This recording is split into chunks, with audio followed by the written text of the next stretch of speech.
Battle is one of my favorite things to watch on YouTube, and just recently they've celebrated their 200th episode. Even though there's technically 202, but shh, we don't talk about that. So I thought it would be fun to rank every single episode of the entire show. It took a very long time. I decided to rank the episodes based on 3 categories, each scored out of 10. The first is the matchup, how well I think the characters' themes go together and how their powers bounce off each other. Next is the analysis, which covers the analyzing section of the episode and judges it based on how well it communicates both story and scaling to the viewer, as well as how entertaining it is. Finally is the battle, which will judge how good the battle is based on animation, choreography, and music, as well as if the verdict is correct or not. Each episode will also receive an overall score out of 10 to help with the ranking. Now, having just said all that, this ranking isn't entirely objective. While I did use the scores to help order the episodes, you're not going to be seeing any 2s up near the top or anything, I found that a strictly numbers-based ranking meant that some episodes placed higher than they really should, and vice versa. I used the scores to break ties and such, but a lot of the individual placement is largely arbitrary based on what I found to be more entertaining, so please keep that in mind going forward. Last thing before we get into it, this is my first time making a video in this format. I spent a lot of time and effort on this video, literally months of it, so I would really appreciate it if you subscribed. I don't upload often, so you wouldn't be bombarded with notifications, and every bit of support means a lot. While you're at it, leave a comment telling me what you thought about the video. I'm always open to constructive criticism so I can improve my videos. Now, with all of that being said, no more stalling, let's get into the ranking. Probably not what you expected, huh? Rogue vs. Wonder Woman is a very slept-on episode in terms of how indefensibly garbage it is. The matchup connections only go as far as woman on prominent superhero team and Marvel vs. DC, and the battle is super boring with lame choreography. They also just got the verdict wrong. Wonder Woman far outstats to the point where Rogue would never get a chance to steal her powers. Then there's the real reason this one is at the bottom, the analysis. Holy God in heaven above. Boomstick cannot go 30 seconds without making some creepy sexual joke, and none of them are funny. It drags the whole experience down and leaves you with a bad taste in your mouth. None of the other episodes even come close to how terrible this one is. This one really pisses me off. Mewtwo is Shadow's best matchup. They have so many connecting themes and story motifs, but this episode is so garbage. The story for both of them is front-loaded at the beginning of the analysis in exchange for more time for, honestly, really bad and inaccurate scaling. Then there's the battle, where everything that could have gone wrong did go wrong. The choreography is super boring and repetitive, the voice acting is bad, the music is forgettable, the death is terrible, the background is unfinished at certain points, Mega Mewtwo only shows up for like 10 seconds to do barely anything, and the verdict is hilariously wrong. Shadow's memory has only been an issue on 2 occasions, one where he had 50 years to stew with his tampered memory, and one where he expended all of his power and got amnesia. Not only that, but Super Shadow, or debatably even Base Shadow, could just blitz Mewtwo and take him out before it could do anything. It sucks how much this episode wasted an awesome matchup like this, and now it will forever taint the legacy of Shadow vs. Mewtwo. This is a popular choice for the worst episode, and yeah, it's bad, but it's not the spawn of Satan like some would have you believe. First of all, these people were teenagers when this episode came out. I don't think I have to say why that's bad. Second, the battle has super lame and unimaginative choreography, and the multiple deaths feel like some angry nerd was trying to voice his dislike of these celebrities. The only reason the battle doesn't get a 1 out of 10 is because of the Scott Pilgrim game sprites they photoshopped the heads onto. Then there's the analysis, which is actually the best part of the episode. It's not good, it's just better than everything else. Wiz manages to remain mostly impartial, just explaining who Justin and Rebecca are, and even though Boomstick insults them a lot, it's not so often that it drags the episode down further, and the insults aren't intense enough to raise any eyebrows. Overall, this episode sucks, but the previous ones are worse. You want to know how bad this episode is? The first time I watched it, I stopped watching Death Battle entirely and didn't come back until Season 8. The analysis is laughable. They say they're only using the mainline games to scale Mario and Sonic, then almost immediately backtrack on that when they use a feat from the Super Mario World show. There's a lot of problems like that. They take into account items from Super Mario Bros. 2, which was canonically a dream, they scale Sonic off of the OVA, and worst of all, they say that Super Sonic isn't Lightspeed because of his trophy in Super Smash Bros. Brawl. They're not even original about it. A lot of the script is just taken from earlier episodes like Metal Sonic vs. Zero or the original Mario vs. Sonic, but with infinitely less aura. Then there's the battle. What can I say that hasn't already been said? Family Guy parody, dorkly skit, lame choreography, horrible characterization. Honestly, the fact that it's hand-drawn just makes it worse. The verdict is also wrong. They double down on that dumbass logic from the original episode where they said that Mario and Sonic power-ups counter each other. I could maybe understand it if they used the Pure Hearts or something, but no. They're talking about the basic stars, Tanuki suits, and hats perfectly countering the forms that are more powerful than super-dimensional time gods. I want so badly to give this animation a 1 out of 10, but I can't because the music is actually really good. The track is Retro Rivals by Theirwolf Media, and it's an awesome combination of songs from both Mario and Sonic to make a really exciting track, actually. The part where they're falling from space is actually cool because the music syncs up to it. Anyway, I can't rank this episode at the bottom because it does have more redeeming qualities than the other 3 so far. That greatly annoys me. I bet you all saw this coming. This episode is not only not fun to watch, but is actively detrimental to how these characters were perceived for a while. That's been rectified now, thankfully, but still. The first part of the analysis does not flow at all. They talk about the real-world inspirations for the characters rather than what's happened with them, which is not what we're here for. They only mention a couple new abilities and don't elaborate. The battle itself is really mediocre. The models almost look like they were mocapped, and they're really glossy, kinda like Dragon Ball Super's entire art style. The choreography is okay, but the camera shake makes it hard to follow, and at the end, Superman just no-sells everything. The music sometimes drowns out the dialogue, and I don't know if this is a hot take, but Alive is just okay. It's way too combative for the characters of Goku and Superman. And that's another thing, the characterization. Goku and Superman act like they hate each other, which, given how Superman's whole thing is being infinitely benevolent, that doesn't work. And Goku even respected scum of the earth like Frieza. The whole animation suffers from this. It all culminates in the King Kai scene, which does a spectacular job misunderstanding both Goku and Superman. Goku would be thrilled to have an opponent he can never defeat, because that means he can't stop growing stronger, and Superman would welcome the opportunity to help someone else improve. The second part of the analysis is truly abysmal. They go on this whole tangent about the meaning of the characters, which is all well and good, if not for one problem. This is a power scaling video, not a literary analysis. They don't even get the characters right on top of that. The one thing saving this episode from a 1 out of 10 is the animation, because outside of the King Kai scene, it's just barely not garbage. With that, I can stop talking about it. Okay, I know those last couple were really aggressive, but now I can get into the episodes that I don't hate. Namely, this one, Carnage vs. Lucy. It's just really boring. Their only connection is Psycho Murderer, which isn't a great justification for a death battle. The analysis is virtually no story and all feet calking, which is really bad for Lucy because she's more obscure and also has a shorter story than Carnage. The battle is also bad. Lucy just blocks everything with invisible arms, gets hit 3 times for minor cuts, and then she just wins. Carnage single-handedly stops this episode from being a 1 because he's really entertaining in the battle, and also the music is pretty good, I guess.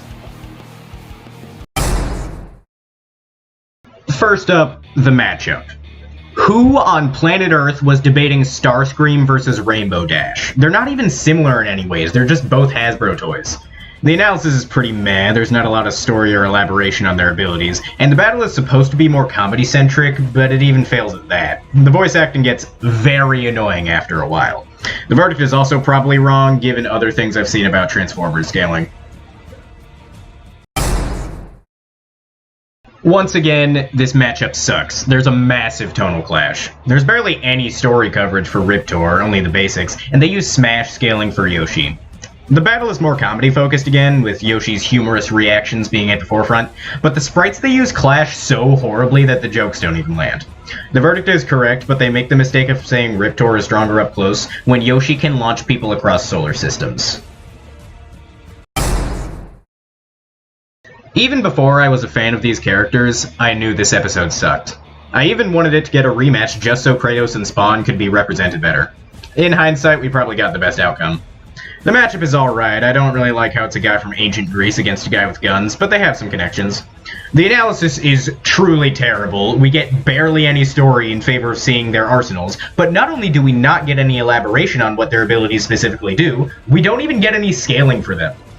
The battle is pretty bad, the sprites are awful, and it's really slow for the most part. It's not even fun to criticize.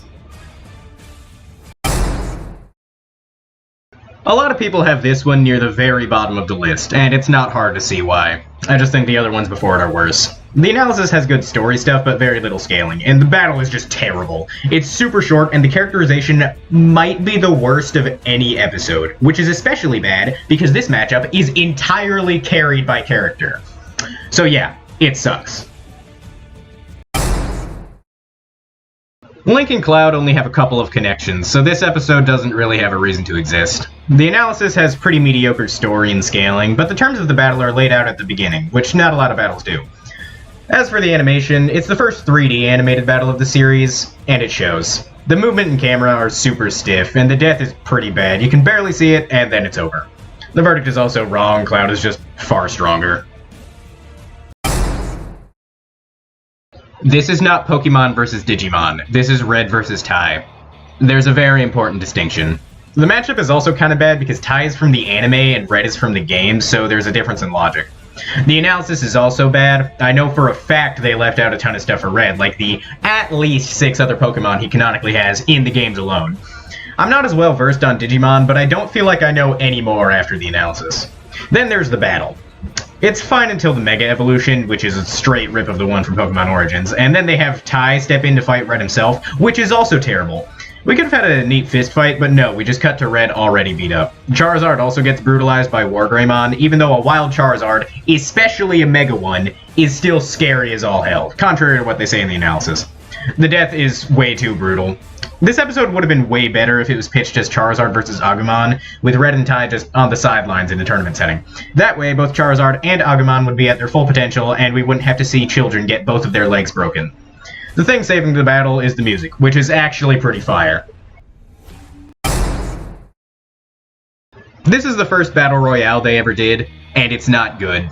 They're analyzing basically the same character 4 times, so there's not a whole lot of variety. And of course, they call Mikey a slur.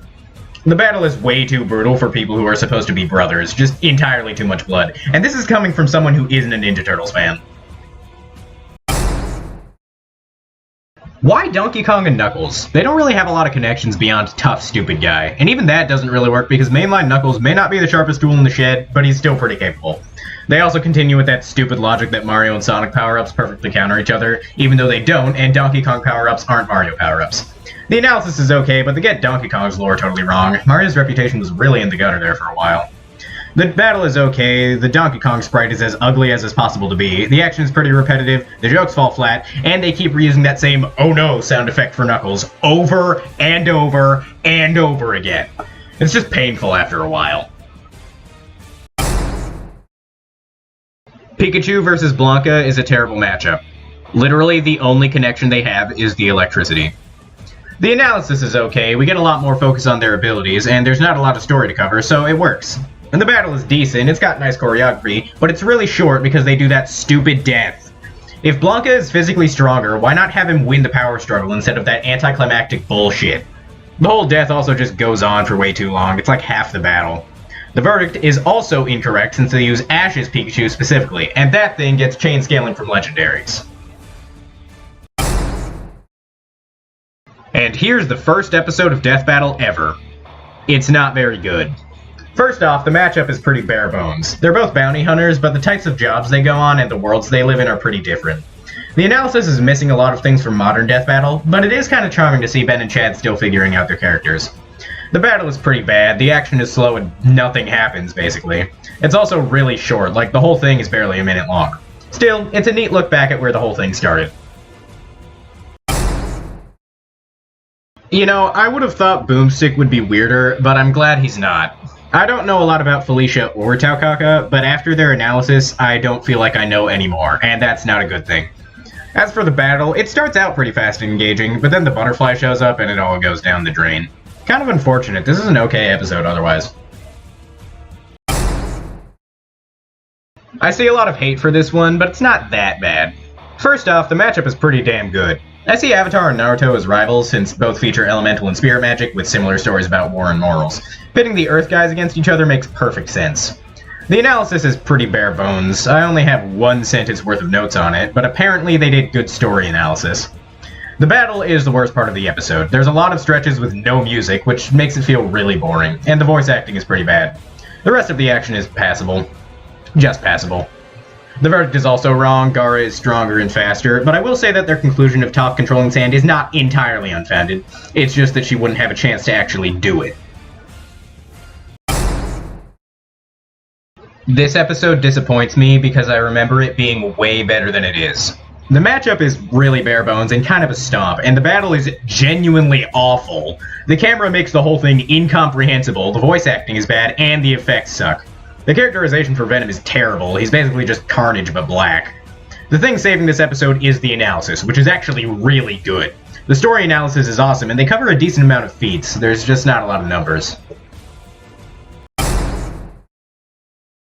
Right from the jump, a battle royale between the 7 is pointless because it's blatantly told and shown to you that Homelander is the strongest. The presentation is also just not fun to watch. I'm here to watch Wiz and Boomstick, not Wiz and Boomstick reading off a corporate mandated script. The comedy doesn't really land either. The battle is okay, but the voice acting is really flanderized, which makes it kind of hard to watch. The whole thing is just unpleasant from start to finish. Oh man, I don't like this one. It's not as bad as some would have you believe, but the whole thing just leaves a bad taste in my mouth. First off, the matchup sucks. The only connections are that they're green and they have something on their hand. I don't know why this was ever a debate. The analysis is also okay, but they do get a couple of story details wrong, like the Omnitrix disfiguring the user's DNA. Then there's the battle. The choreography is really boring. These characters can do almost anything, and it's just a basic melee fight with only a few interesting moves. Everything about the death doesn't work, so let's break it down. First off, the time travel wouldn't work because of the Soda Bro effect. Ben would just follow Hal and continue the fight.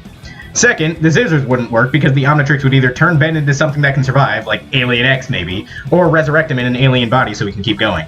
Finally, we're supposed to believe that Green Lantern of Earth, Hal Jordan, a member of the Justice League, would brutally murder a 10-year-old child? Why was this not Teen Ben, or hell, even Ben 10,000? The post-analysis just makes this all worse. It's mostly just a debunk of Alien X, but like, if Hal is stronger than Alien X, just have him overpower Alien X. It's not rocket science. Now, don't confuse this with me saying Ben should have won, given the scale Green Lantern rings often operate on. Hal winning is the correct verdict. It's just the way they went about communicating that was really, really bad. This whole episode was really doomed from the start, what with the poor research and unimaginative fight. I'm just disappointed. I have a confession to make. Bowser vs. Eggman is my least favorite episode of the whole show. Yes, even over all of the ones before it in this ranking. And now that the people who can't take differing opinions have clicked off, I can explain why. The matchup is perfect. Bowser and Eggman are some of the most popular villains ever from Mario and Sonic respectively, and making it an army battle is the cherry on top. The problem with having such a good matchup is that you've got to do a really good job on the episode to live up to that potential, and this one just doesn't. The analysis has okay story coverage, it's a bit headcanon-y at times, but the real problem is with the scaling. Because of the army battle, they have a lot of stuff to cover, and there's just not enough time in the episode to go through everything in enough detail. In fact, the first time I watched this episode, I thought their Power Star speed scaling was wrong because even though they included their source, it's not on the screen long enough for you to catch it when there's a million other things going by at the speed of sound. There's also just a lot of wrong scaling in general, like their Solaris scaling and saying Yoshi can match the final Egg Blaster in the post-analysis. The editing is borderline seizure-inducing. You can barely keep track of all the different moving parts. Some people think this is cool, and undeniably, a lot of work is put into it, but it's just terrible for communicating the necessary information. Finally, the whole thing just feels too polished. There's not a lot of jokes, and the line delivery feels more than ever like Ben and Chad are just reading off a script. For being in the indie era, this episode feels more corporate than ever. Then there's the battle. A lot of the action is way too slow and meandering to have an impact, from the Egg Dragoon to even Metal Sonic at times. Let me put it this way. A lot of other episodes have their action paced like a roller coaster. There's slow moments in the choreography, but they serve to build tension for the faster parts that come later. This battle is paced like a Ferris wheel. The whole thing moves at the same speed the entire time, so the weight of each impact just isn't there. The one time where slower action makes sense, which is when Fury Bowser punches the Death Egg robot, lasts for a single hit. The other problem is the music. The track is Game Over, and it's awesome, one of my top 5 favorite death metal songs ever, but in the battle, it's used incredibly poorly. On so many occasions, the song is blasting at maximum energy and Victor Borba is screaming his heart out, but either the animation doesn't have the same energy or the song is drowned out by some sound effect. It's really disappointing because, as I said before, the song is one of the best. Then there's the verdict, which I think is wrong. Not only does Super Neo Metal Sonic solo the entire army in the blink of an eye, but Eggman also has the Time Eater and Egg Wizard that would achieve the same effect. I can make this its own 20 to 30 minute video probably, so to save everyone's time, I'll stop here, and we can actually move on to the episodes that don't make me angry. For real this time. Bomberman vs. Dig Dug is just boring. The matchup is fine, the analysis is fine, the battle is fine. There's nothing to talk about. To say that it's mid would be giving it too much credit. This one has quite a bit of sleazy boomstick, but fortunately it mostly takes a backseat to the actual ability analysis. Unfortunately, however, I don't really have a good idea of how strong these combatants are. The battle has pretty good choreography, but other battles just do it better. This episode feels incomplete. There's almost no story elaboration, so I have no idea who these people are, and the Arsenal coverage is also half-baked. The battle is better at least, it's pretty fast-paced and showcases the difference in character pretty well, it's just too short to leave any kind of lasting impact. Kinda like this section of the video. This one is fine. The analysis explains the stories well, just not a lot of power scaling. The battle has a really good opening, but then Batman just uses a couple of gadgets and wins. I really don't like the death because Batman executes the move like he's a professional killer, which he most certainly is not. Yes, I know one of the rules of Death Battle is that any moral constraints against killing are removed, but it's still out of character. I also just don't like this matchup, there's not a lot of connections. Honestly, I think Cap's best DC opponent is Superman, but unless he becomes a Phoenix Force vessel or something, that would be too one-sided. Their only real connection is that they're both goofball fourth wall breakers, and that's a really annoying gimmick after a while. The other weird thing is that, in the analysis, Deadpool gets a lot of spotlight on his regular arsenal for when he's a serious character, but they cover Pinkie Pie's weird Toon Force shit. Is this a joke matchup or not? The battle is actually pretty cool at first, but then Deadpool finds out that Pinkie Pie can also break the fourth wall, and it just falls apart from there. This is not a battle, this is a regular fan animation. This whole thing just feels like a nothing burger of a match. Now, what I would like to see is Pinkie Pie versus Styx the Badger from Sonic Boom. This matchup doesn't work. The whole stronger than they look thing only applies to Fat Boo because Super and Kid Boo are extremely scary. The analysis is fine, they explain the characters well enough, but the scaling is wrong. Boo is at least solar system level, and in my opinion, easily galaxy level. The battle has the sprites visually clash quite a bit, and that's not how Kid Boo or the Star Rod work, but the rest of the battle is okay. It's average. This one isn't that bad, but it's still uncomfortable to watch. The matchup is basically just hot lady who's good at fighting, and the analysis doubles down on it. There's the standard sleazy boomstick, and even Wiz has some questionable moments. However, at the end of the day, they do actually explain the characters pretty well. The battle is decent, there's some fast action and cool attacks, but the sprites clash and the camera work is just okay. Other than that, it's a fine episode. I went into this project wanting to defend this episode. After watching it again, I can no longer do that. The analysis is technically good, but it's pretty boring. The battle is really bad. The animation quality is terrible and the models are really stiff. Batgirl looks way too realistic and Gwen's textures are way too flat. The voice acting is also kind of bad. The track is a nice foreboding track to set the scene, but it's not good enough to save the battle. This one has no connections. It might just be the worst matchup they've ever done on the show. At the very least, they don't disrespect either character in the analysis, and they cover the story pretty well. The battle has pretty good choreography, sound effects, and voice acting, but the dialogue is super unnatural. Every single melee hit has a grunt attached to it, and it sounds weird. The verdict is also probably wrong since 18 can't absorb energy, so she'd just be a sitting duck while Carol gets stronger and stronger. The analysis is pretty good, they do a good description of their story and abilities, and even the comedy is decent. Boomstick isn't as weird here, and when he is, he's actually talking about power scaling. The battle has a lot of unrendered models in the background, and the action is repetitive, and the camera is bad, but it's not offensively terrible. The death is actually pretty cool. It's just a shame the verdict is wrong, since Tifa scales to other Final Fantasy characters with way crazier feats. This is a really tricky matchup to do, and they didn't do it well. The analysis doesn't really cover their story or feats that well, and they fail to capture the grandiosity of these people's speed. They also do that dumb tons of TNT equals ton forces thing from Sephiroth vs. Virgil. Then there's the battle, which has mediocre choreography, poor characterization for Sonic, and a boring death. But the real offender here is the sprites. Wally's sprite has the full cowl, which makes him look like Barry, and also just doesn't look as good as the costume on the thumbnail with the loose hair. They clearly could have made a custom sprite for Wally, because Sonic has a custom sprite. Speaking of which, Sonic's custom sprite is terrible. Super Sonic looks really bad, and the whole thing just doesn't mesh well with Wally's sprite. The especially annoying thing is that they have only used the 32-bit GBA sprites for Sonic one time in the whole series. Wanna know when? It was in Amy vs. Ramona at the very beginning. This is infuriating because those sprites from Sonic Advance and Sonic Battle are pretty much the best available. They even have this custom sprite recreate the poses from Sonic Battle, so clearly they knew the sprites existed. Anyway, rant about sprites over. The verdict is correct, but they don't explain it well in the post-analysis, since they just leave out a ton of crazy shit for both characters.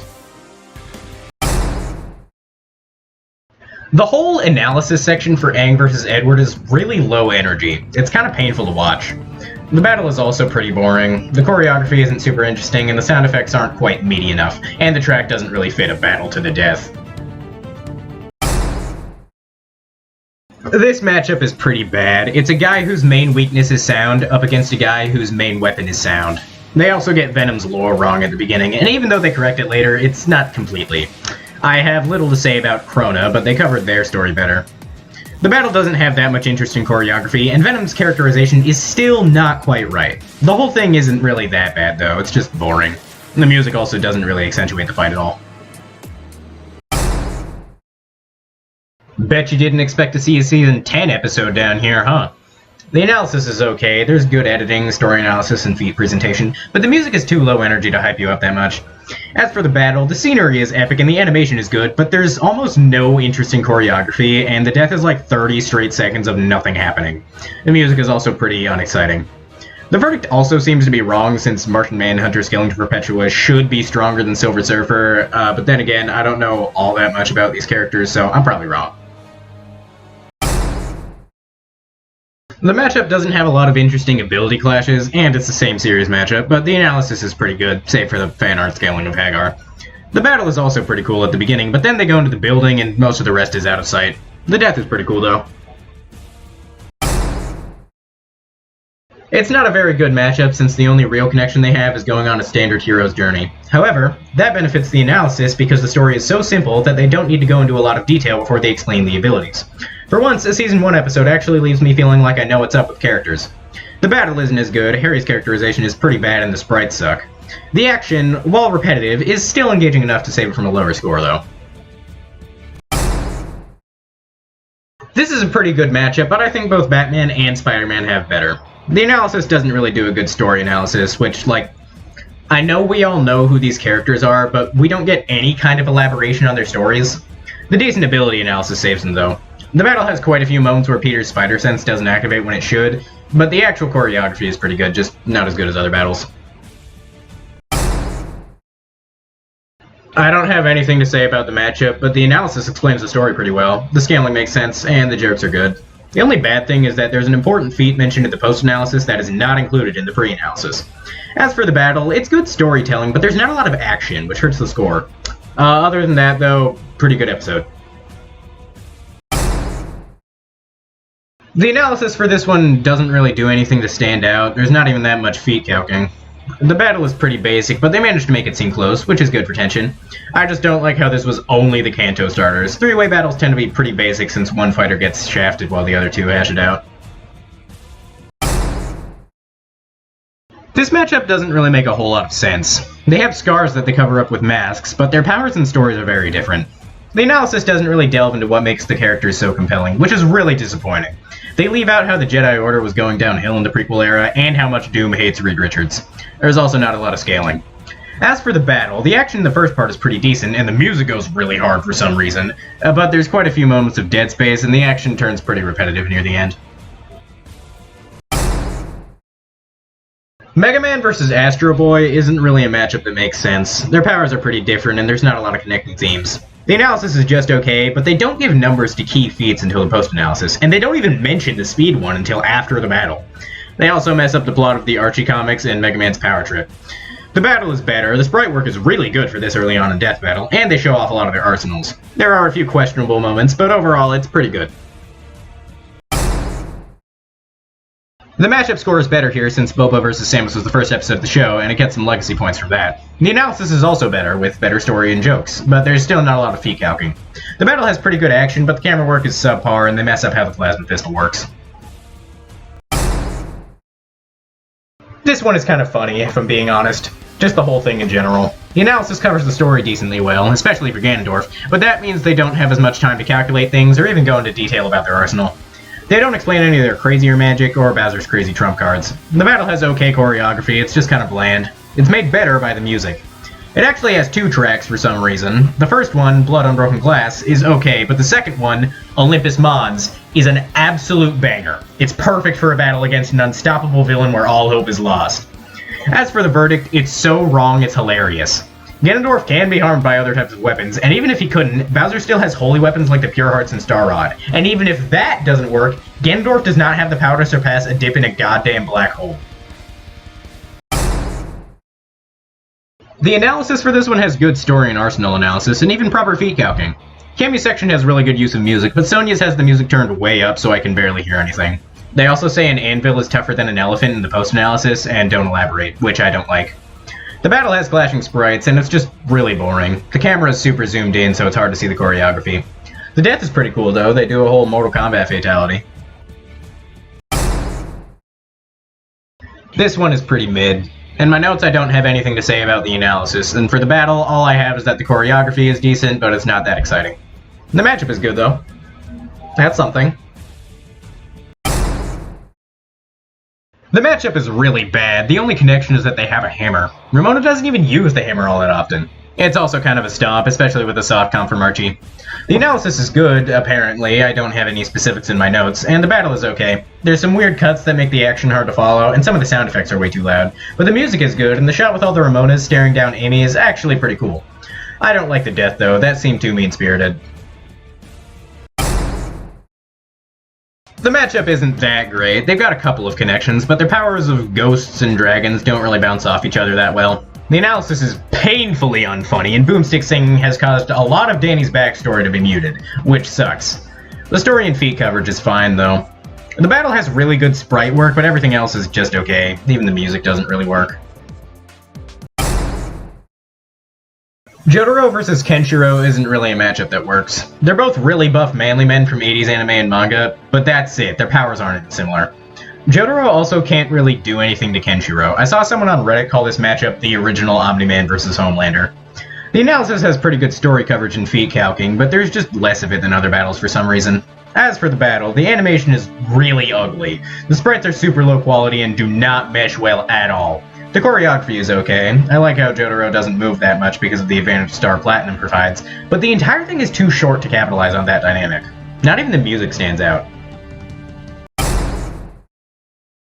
For a joke episode, this one kinda has mediocre comedy. The story analysis is decent, and so is the music for the analysis, but there's no feat calcing, and there's not as many jokes as you'd think. The battle is more comedically oriented, but it's also kinda boring. There's not a whole lot of imaginative choreography to speak of. The voice acting is fantastic, though. Dan especially stands out. This is a great matchup. When you think of Ancient Ruin Treasure Hunter, you think of these guys. Maybe Indiana Jones too, but these guys are better for a death battle. The analysis covers the story well, but there's not a lot of scaling, and it's a lot more boring than it could have been. As for the battle, the animation quality is a little subpar, even compared to earlier episodes like Hulk vs. Doomsday, but the choreography is still pretty good. I especially like the opening gunfight and the fight in the Jeep. However, the death is really anticlimactic. In a lot of these earlier battles, they have the music cut out right as the death happens, and all that does is make the death seem jarring and out of place. I don't know why they did this, but they did. This one disappoints me. I was so hyped for this battle. There was an extra long waiting period so they can make it better, it has the second longest animation in the series, and it's an awesome matchup. But then it came out, and it was not very good. The analysis is at least way better than Kratos vs. Spawn, but it still skips over a ton of Kratos' Greek story. There's also a bit of questionable scaling, but the music and presentation make up for that. The battle is the part that hurts the most. The voice acting is, honestly, pretty bad. Neither character sounds like themselves. The camera work is also subpar, and doesn't give the hits the weight they deserve. Asura also blows through forms way too quickly, as Kratos just no-sells everything. It would have been way better if Asura only used a couple of his forms so they get the proper spotlight. Also, Kratos has damaged models from the newer God of War games, so those could have been used to make it seem like less of a stomp. There's also the characterization. Asura acts like nothing but a raging monster when he's not that at all, and apparently it was going to be even worse before Devil Artemis protested. There's also a couple things I have to say about the verdict. Asura absolutely should have been faster, and they forgot the part where Asura started off weaker than Chakravartin, then grew strong enough to beat him during the course of the fight, which would come into play here. So many things about this episode went wrong, and that's unfortunate because this had the potential to be one of the best. The matchup is pretty bare bones beyond hit and runner from a team shooter, and the analysis only does the bare minimum in terms of story and scaling, but the battle is pretty decent. The choreography is nice and fast, and they use a lot of their arsenals in good ways. The characterization and voice acting also seem plucked right out of their games, though I feel like there was a missed opportunity for Scout to get mad when Tracer calls him a Yankee. You know, because he's from Boston. With the Red Sox. Anyway, the only bad thing about the battle is that they use Bonk improperly, and also other episodes just do it better. Given that they limited Scout to a smaller arsenal, well, their verdict actually makes sense, but I can't help but feel like Scout would have won if they gave him other weapons like the Criticola or Bat Saber. The matchup is super surface level, and the analysis has nothing to mention. I literally put no notes in my notes. The battle has some decent choreography, but some parts are just way too slow, and the dialogue is kind of weird. The music also doesn't really do anything to stand out. The analysis in this one has okay feat and story coverage, but it fails to excite the viewer because of the music they use. It's way too chill and goofy. The battle is better, it's more comedy oriented, but a lot of the choreography doesn't really work. The giant fight is cool though. This is supposed to be a joke episode, but the scaling is taken way too seriously in the analysis. The story is alright, but one thing I want to point out is that when they're talking about Deadpool yanking around a helicopter, the scan shows Spider-Man. There's probably some context I'm missing, but that's on them for not providing that context. The fight is pretty lame, most of the runtime is utter nonsense instead of, you know, fighting. The voice acting is pretty good though, and the sword fight and death at the end are actually pretty cool. This is a pity matchup. They realized they were about to wrongly make Shadow go 0-3, so they fed him someone who didn't stand a chance. The analysis does alright story coverage, but they use Sonic X for feats, which is not canon, and also they leave out a ton of stuff for Shadow. Also, fun fact, I watched this episode while hanging out with my brother and his girlfriend, and I felt like I was playing FNAF during Ryuko's section. As for the battle, it's time for me to rant about sprites again!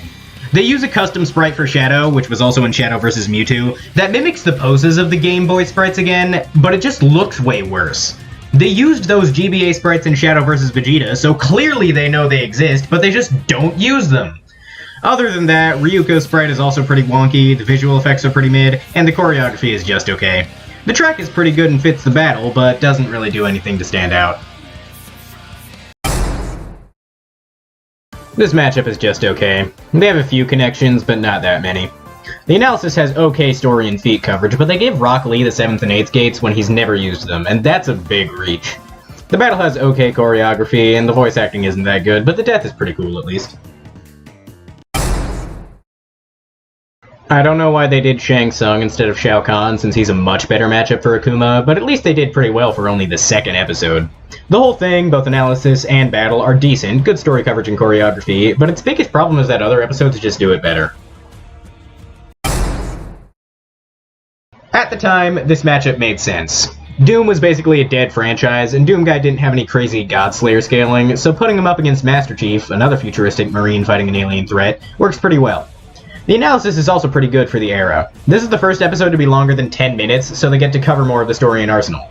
The battle is pretty lame though. Doomguy moves way too slowly for the guy they said was faster, and the death makes zero sense, but the use of all the different weapons is pretty cool. This one actually has some pretty good story coverage for this early, but the feats they go over don't really have numbers. The battle has some pretty good action and voice acting, but there's a bit too much dialogue, so the whole thing kinda drags. The music fits the more lighthearted tone though. Thor and Raiden isn't really a good matchup, they have very few connections, but at least this episode is alright. The analysis is chock full of feats, but the story coverage is a bit lacking. They mostly just cover their abilities, which is also good, it's nice to have context for the battle. Speaking of the battle, it's decently long and showcases the speed of the combatants well, and it also has a few blows that really feel heavy. Unfortunately, the sprites clash horrifically. The death is awesome though, it's so gloriously over the top. This matchup makes more sense than Akuma and Shang Tsung, but Akuma is better for Shao Kahn, and Shang Tsung is better for Bison since they both use souls more frequently. The analysis has more story than scaling, which is a bit unfortunate, but what they do go over isn't anything groundbreaking.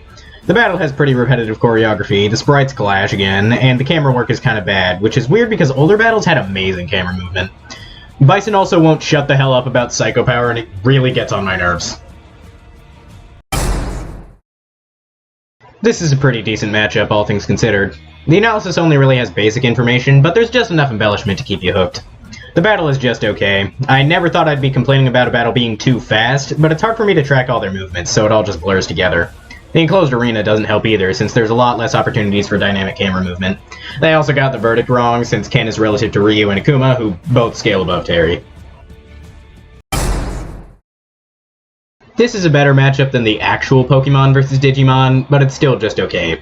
Lucario's analysis is really good story and stuff. Runamon's is also pretty good, but I feel like I'd get more out of it if I was a Digimon fan. The battle, on the other hand, wow.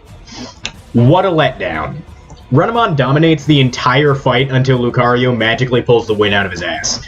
Dialogue is also really uncomfortable. Lucario is far too quiet, and Runamon keeps calling out moves, which, like, I know that's what Digimon do, but it's still annoying.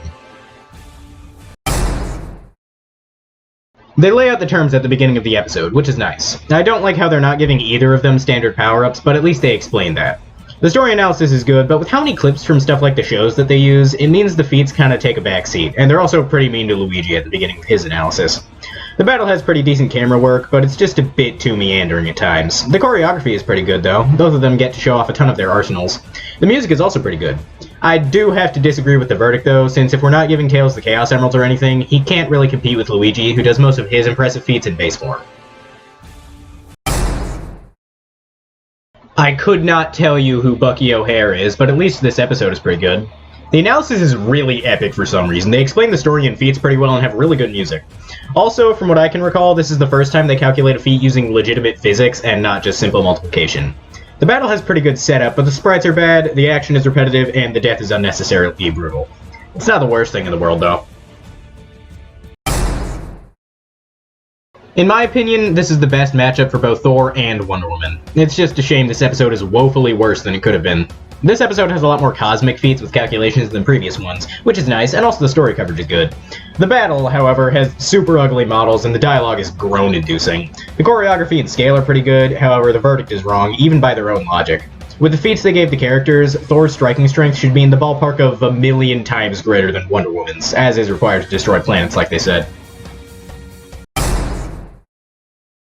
This one is a pretty fun joke episode. The analysis is great, there's not a lot of scaling, but the bear pun war makes up for that. The battle is the first hand-drawn one, which is a weird choice, and it doesn't really use that gimmick well. The whole thing feels mean-spirited, like a Family Guy cutaway gag. It's funny, but it's just not right. This matchup is alright. Guts and Nightmare don't really have a lot of connections beyond the sword. Honestly, with the benefit of hindsight, Dimitri seems like a much better matchup for Nightmare. The analysis is really good. They cover the story in an impressively epic fashion, but there's not a whole lot of numbers. The battle is pretty good overall, the choreography is nice, but the verdict is wrong. I'd buy their Guts fights people stronger than him all the time thing if the gap was smaller, but based on what they gave Nightmare, Guts couldn't overcome that strength with sheer tenacity. This is a pretty neat matchup, getting the future versions of the characters to fight, but I think Miles works better than Miguel here. The analysis has pretty good story coverage, and they do a lot more feat counting than they have been, which is pretty nice. The battle has kind of slow action, but the shots on the side of the building and when they're swinging around it are really good. The death just kind of comes out of nowhere, though. I also have beef with the track, Beyond 2099, because it starts out with a really solid electronic beat that fits the futuristic vibe of the characters excellently, but then it turns into a more generic rock track. I just think that's a bit of a letdown. The analysis on this one is good, but I don't have a lot of notes on it. The battle has pretty good animation and voice acting, and the choreography is interesting, but the thing that kills it is the music. It's entirely too chill for a battle to the death among a zombie horde. The matchup seems good on paper, it's two anime fire guys, but one of them is made of fire and the other one eats fire, so it's pretty lopsided. The analysis is also pretty bare bones, I just say that it's good in my notes. The battle has some wonky animation, but there's still some pretty cool moments, like the shot with the silhouettes and the death, which is pretty gnarly. This is a weird matchup, but they have decent enough connections. Scrooge's analysis has some pretty good story coverage, but there's not as many numbers, and you can barely hear the music. Shovel Knight's is way better. They even do a full breakdown of how much Force's Shovel Drop is worth. The battle has really nice sprite work and choreography, but the camera is just a bit too fast and jerky. The death also doesn't really make sense narratively, since Shovel Knight was dominating the entire fight, but I guess Scrooge had to win at some point. Finally, they get the matchup right. The analysis has okay story coverage, but they make a lot of really weird scaling mistakes, like saying Shao Kahn held his own against Elder God-powered Raiden when he literally died in that fight, and scaling Mike Hagar's planet explosion thing when the immediately previous asteroid feat was 5 times stronger. The battle has pretty stiff choreography and the background seems unfinished, and you can't really hear the track. I also disagree with the verdict, since Shao Kahn doesn't scale to the Elder Gods, and Blaze's destruction feat was not a direct attack potency feat, just a byproduct of his existence. Same with the Merging Realms thing, Shao Kahn just does not have enough strength to counter Akuma, especially once he transforms. I've never really been a fan of this matchup, but I guess it works. The analysis has decent feat scaling, but a ton of the nuance in both of their stories was left out, which is pretty disappointing. There's also the hilarious numbers in the post-analysis. The battle has some wonky moments, especially the voice acting, but for the most part, the choreography and sound effects are great. I really like how Virgil switches between Yamato and Beowulf like he would in gameplay. The music is also way too quiet. If it were louder, Virgil cutting through the supernova would go way harder. I agree with the verdict, but come on guys, wall level Virgil? Really? This matchup is super surface level, their stories aren't alike, their vibes aren't similar, etc. The analysis is just okay, but Boomstick is consistently funny. The battle actually goes pretty hard. The hand-drawn background is nice, and the action is pretty damn good, especially the effects. The track, Titans of Magic, gives the battle a really epic feel. The battle honestly makes up for all of the shortcomings of the other categories here. Sora vs. Pit is a really bad matchup. Their worlds do not have similar vibes at all, and the only connection Death Battle came up with is that they go on the typical hero's journey. The analysis is just alright, I once again have nothing specific written down. The battle, on the other hand, has some pretty good choreography, and even though these characters don't have the flashiest of showings, we still got some cool destruction scenes like Pit dropkicking Sora through the clouds. The characterization is good and the sound effects are pretty nice, but the death sucks. The 3 sacred treasures come out, and then Pit dies. They don't do anything. It's really disappointing. I don't have a lot to say about this one. The analysis is pretty good, but there's less story than I would have liked, and most of Wonder Woman's analysis is copied from Wonder Woman vs. Thor. The battle has some wonky models, the dialogue sucks, and the aspect ratio is all messed up. The choreography is fine, just kind of underwhelming. At least the music syncs up pretty nicely. This matchup is just okay. The two have very few connections beyond the fact that they're both from fighting games, and I'm still waiting for Ryu vs. Liu Kang. The analysis is, once again, fine, but nothing notable. The battle has some nice animation, but they do the same slow-mo jump kick like 4 times in that first section in the dojo. The death is pretty lame, the power of nothingness does one thing the whole time. I also personally take issue with the fact that Jin speaks English. Normally in Tekken, he only speaks Japanese. There's no voice actors listed in the credits, leading me to believe they just took lines from the games, so they could have made Jin speak Japanese if they wanted to. A matchup between 2 of the big 3 of Shonen Jump is a good idea, but Luffy is a much better matchup for Naruto since their characters are more alike. I'm kinda mad that it wasn't Luffy because it's been 15 years of Death Battle and Luffy still doesn't have an episode. The analysis is technically really good, it's just kind of boring to watch, though I think this is the first episode to have the black boxes with more information. The battle has the saturation turned way up for some reason, and the camera work ranges from okay to borderline incomprehensible, but the choreography is pretty good. The dialogue is a little goofy at times, but it's made up for by the Mugetsu transformation, which goes so hard. The death is also gloriously over the top. When I was a kid, I thought this matchup was obvious, but now I realize that the only connection they have is that they're both named Captain Marvel, but even that isn't true anymore. The analysis is alright, very few feats, and the jokes aren't that funny. However, the battle makes up for all of that. The choreography is unexpectedly fantastic. It's fast and full of twists and turns, emphasized by the pretty good track.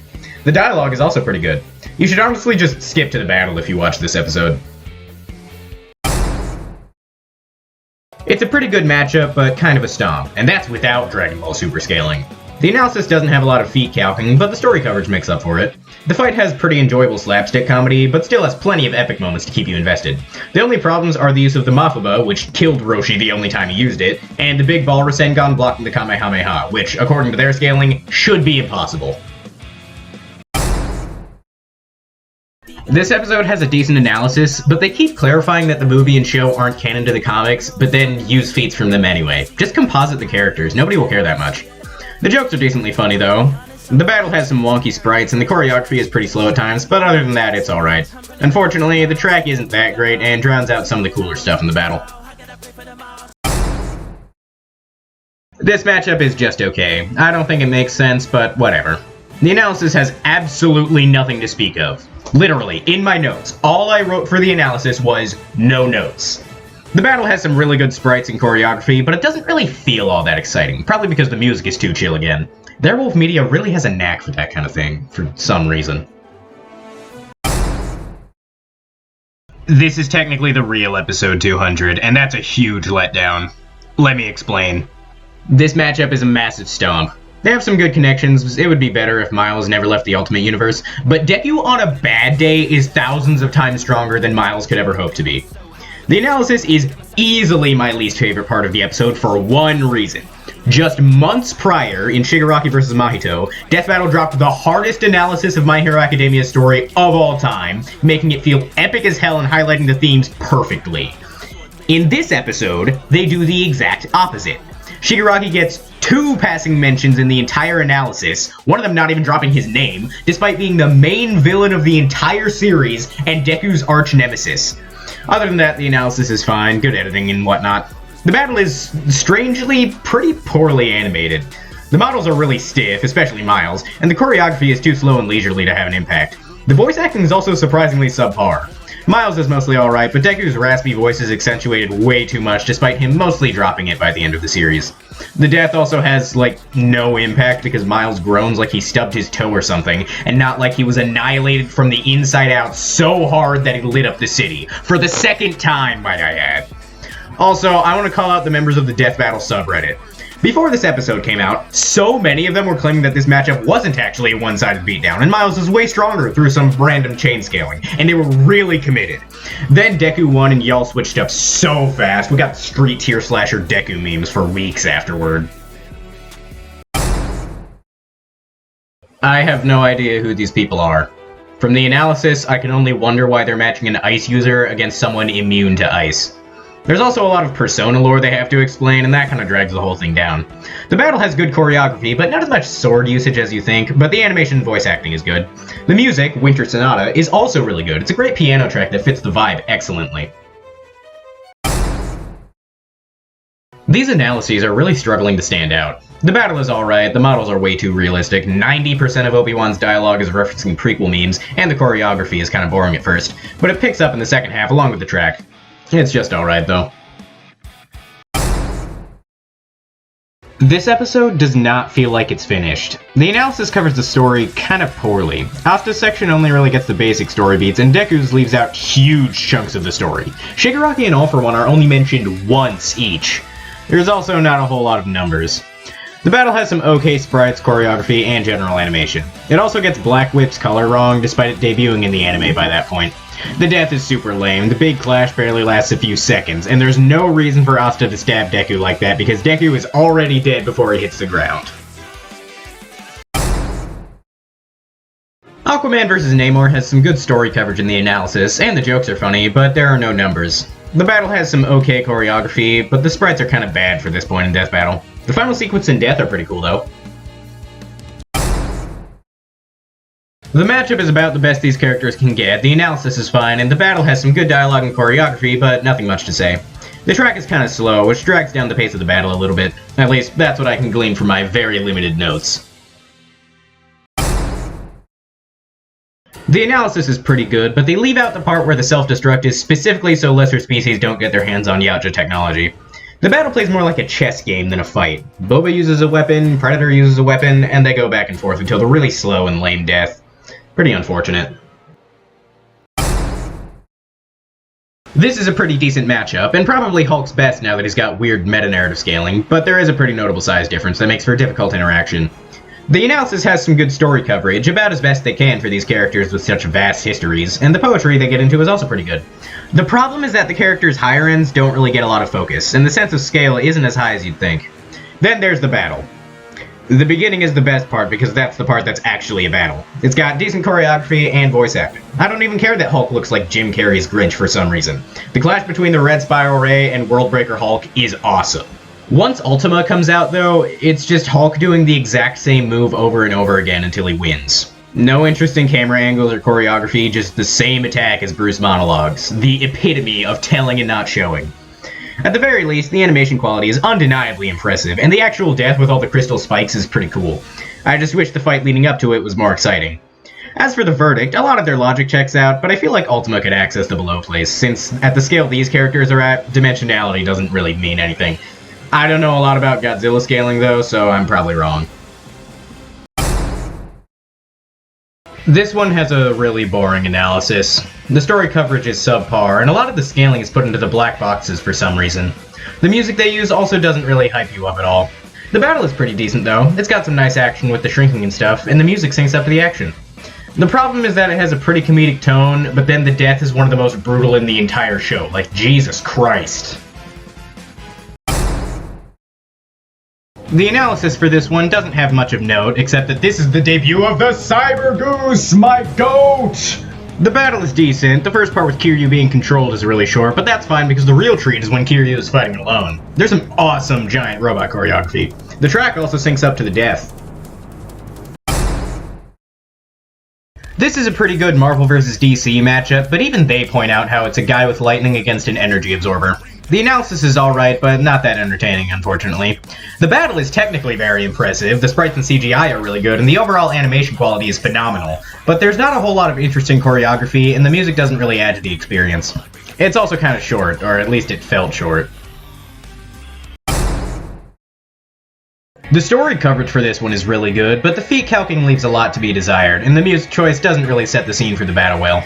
Speaking of the battle, it's supposed to be more comedy-oriented, but there's also a lot of brutal violence that clashes with the overall tone. Some of the action is also pretty stiff. The music doesn't really help. It's a good song, but it doesn't properly accentuate the moments it's clearly trying to. Another point against the animation is that Stitch was given the win because even though both could one-shot each other, Stitch was faster and could land that hit first. However, in the animation, Rocket successfully hit Stitch with something that would absolutely obliterate it, the Thanos Buster. Stitch would not survive getting hit by that. I don't know, have him dodge it or whatever. The matchup doesn't entirely work. They're both bounty hunters, but Ghost Rider has a way different vibe and purpose. The analysis is pretty good, it's got good scaling and funny jokes, and the story coverage is nice. The battle has okay choreography, but the voice acting is absolutely supreme. The death is one of the hardest moments in the whole series, with the callback to the beginning of the fight as Lobo's soul is destroyed. It's awesome. This matchup is alright, but Tanjiro is explicitly a sword fighter, while Jonathan only really used a sword a couple of times. The analysis is pretty good, with good story and feat calcing, but they don't say the numbers they reach out loud, it's just text at the bottom of the screen, which is kind of weird. There's also a bit of a pacing issue. The battle has some weird sprites, voice acting, and dialogue, but the choreography is pretty good, and the death is awesome. This one is way better than what people give it credit for, at least in terms of the battle. The analysis is just okay. As for said battle, some people don't get why this one of all things was hand-drawn, but it's done well, so it gets a pass. The choreography is mostly really good, and their abilities are used effectively to create a nice back-and-forth flow. The visual effects are also top-notch, and the track syncs up to the battle. It's great. This one is pretty decent. The analysis covers all the story in the beginning, which gives a bit of whiplash, but their explanation of Shadow and Vegeta's abilities is decent, except when they completely misunderstand the boosts for the super forms. The battle is the first to have voice acting, and it's pretty good. The action is also pretty fast, and the tone is consistent. The problem is the verdict. At that point in time, the highest Vegeta could get was potentially universal if you really highball him, since they didn't let him use Super Saiyan 4. Meanwhile, Super Shadow had Solaris scaling for 5 years. This episode is actually my introduction to Death Battle, and power scaling in general, so I have to thank it for that. The analysis is pretty short, but there's a good balance of story and scaling so that it never feels like too much or too little, but some of the specifics of different feats are left out. The battle starts out well with Sonic being faster and Mario being more deliberate, but then there's that boring montage where neither side really accomplishes anything. The Supersonic transformation is fantastic, but then it's no-sold by Mario's power-ups until they're both back in base, and then Sonic wins. I've already voiced my dislike of this verdict a couple of times, but to repeat myself in case you weren't paying attention, I agree that Sonic wins, but not that Mario and Sonic power-ups counter each other. My best argument for this episode being so high is that it's funny. The analysis covers the abilities well enough, but ends out of nowhere. The battle is great, though. Both characters are jokes in and out of universe, which makes it even funnier when the battle treats them with the utmost seriousness. The music is so unnecessarily epic, the action is surprisingly pretty good, and the ending with the double KO is great. All around, it's a good, fun episode. Fulgore and Sector seem to be each other's best matchups, and since both Killer Instinct and Mortal Kombat use mocap, the sprites don't clash in the battle. The analysis has a good chunk of story, just not a lot of scaling, and the battle has some pretty good action and the music fits excellently, but that part with the Crusher goes on for a bit too long. They also don't use a whole lot of numbers to explain the verdict. The analysis is pretty solid, the story is covered well, and the ability description is good. The battle has a weird camera, but it does a good job showing off their tools and how they bounce off each other, and the music is pretty good too. I said this for Ryu vs. Jin, but I think Ryu's best matchup is Liu Kang. He has very little in common with Scorpion. The analysis covers the story pretty well, but there's not a lot of scaling, not even their different moves and abilities like earlier episodes. As for the battle, I think this might be the first time they use custom sprites, because Scorpion and Ryu actually have the same art style. The choreography is decent at first, but ends up pretty slow and doesn't complement the music much, if at all. I also disagree with the verdict. Nowadays, it's absolutely wrong, since we know the power of nothingness can affect souls, but even before Street Fighter V, I think an argument can be made for it doing so. They also have a no-limits fallacy as their justification for Scorpion winning. It's a decent enough matchup, but kind of a stomp. The analysis explains their powers pretty well, but there's not a whole lot to note. The battle is fast and the music is pretty good, but there's a lot less fighting than you'd think. Still, it's pretty fun to watch. Eggman vs. Wily is a treat, even today. Both are incredibly simple in their goals, so we get all the story we need before getting into their armies. There's a lot that's covered, and each one gets just enough spotlight to know what their deal is. This was also the longest episode for a while, so there's plenty of time. The battle has incredibly dated sprites, and the voice acting is wonky at best, but it makes up for that by being seemingly the longest animation up to this point. There's plenty of things going on between all of the Badniks and Robot Masters, and the Doctors get to do their fair share too. The verdict also makes sense since Metal Sonic is busted, but should have counted as a win for Eggman. This one is good, the analysis covers their abilities decently, but I can tell they're leaving a lot out, and there's still the Season 1 boomstick humor. The battle is really good though, like, shockingly good. Zelda's sprite is pretty ugly, but the choreography is really good, and the camera work is super impressive for this early on. The death is also awesome. It's really just a great episode all around. These two are pretty much each other's best Marvel and DC matchups, to the point where they were combined into one character for the Amalgam comics in the 90s. The analysis covers the story pretty well, and also gives a pretty good sense of scale for the feats. The battle has a really fun setup, and the voice acting is pretty good, but it's far more of a melee fight than you'd think. The music is pretty nice and syncs up with the battle well, especially the death. Overall, it's pretty solid. This is not a very good matchup, but the episode is good. The story and ability coverage is pretty good, and I felt like I knew everything going in, except I do know that Raiden has more weapons than what they gave him. There's not as many numbers, but it's still pretty good. The battle is also nice. The choreography is great, and the voice acting is surprisingly not terrible. The music also fits pretty well, and that's because this, out of all Season 2 episodes, was the one to get an original track. It's pretty good, though the lyrics are hard to hear. It's weird that they haven't done another 2v2 episode after this one. The analysis on this one covers the story and arsenals pretty well, but I feel like I'm missing some stuff for Jak and Daxter. Still, it makes sure the viewers know what's up going into the battle, which is a pretty exciting match. They use a lot of their arsenals and some pretty good music plays. The characterization is a bit aggressive though, they were still in that era of Death Battle. This one has a more corporate legacy behind it, but a legacy nonetheless. The analysis does a really good job explaining the stories of RoboCop and Terminator, and the arsenals are also covered pretty well. The jokes are even pretty good. The battle has some janky animation, but the gunfight action is really compelling. We don't know who will truly win until the very end. The voice acting is also pretty good. I really like RoboCop's "You are no longer under arrest" line. There are some issues with the logic though. If Terminator scanned RoboCop before the fight, why wouldn't he shoot him in the mouth? I have very little to say on this one. The matchup is good for clashing powers, but doesn't have many thematic connections. The analysis is fine. The battle has some wonky sprites, but they're still animated well, and the choreography is pretty good, and the sound effects are nice. This episode has the first ever mention of Jocelyn, so that's neat. The story analysis is pretty good, and they calculate feats pretty well. I feel like I know everything going in. The battle is pretty good, and actually tracks with their logic for the verdict. Both of them only need one good hit to win, but neither of them land that hit until near the end. The action is pretty fast, and the death is so hardcore, I love it. The music is pretty good too. This is an alright matchup. I don't particularly like how the Gundam is piloted by a human and Optimus is his own guy, and also I don't like how they only use the original material because G1 Transformers lacks a lot of the nuance that later versions have, but otherwise it's good. The analysis is fine, I don't have any notes on it.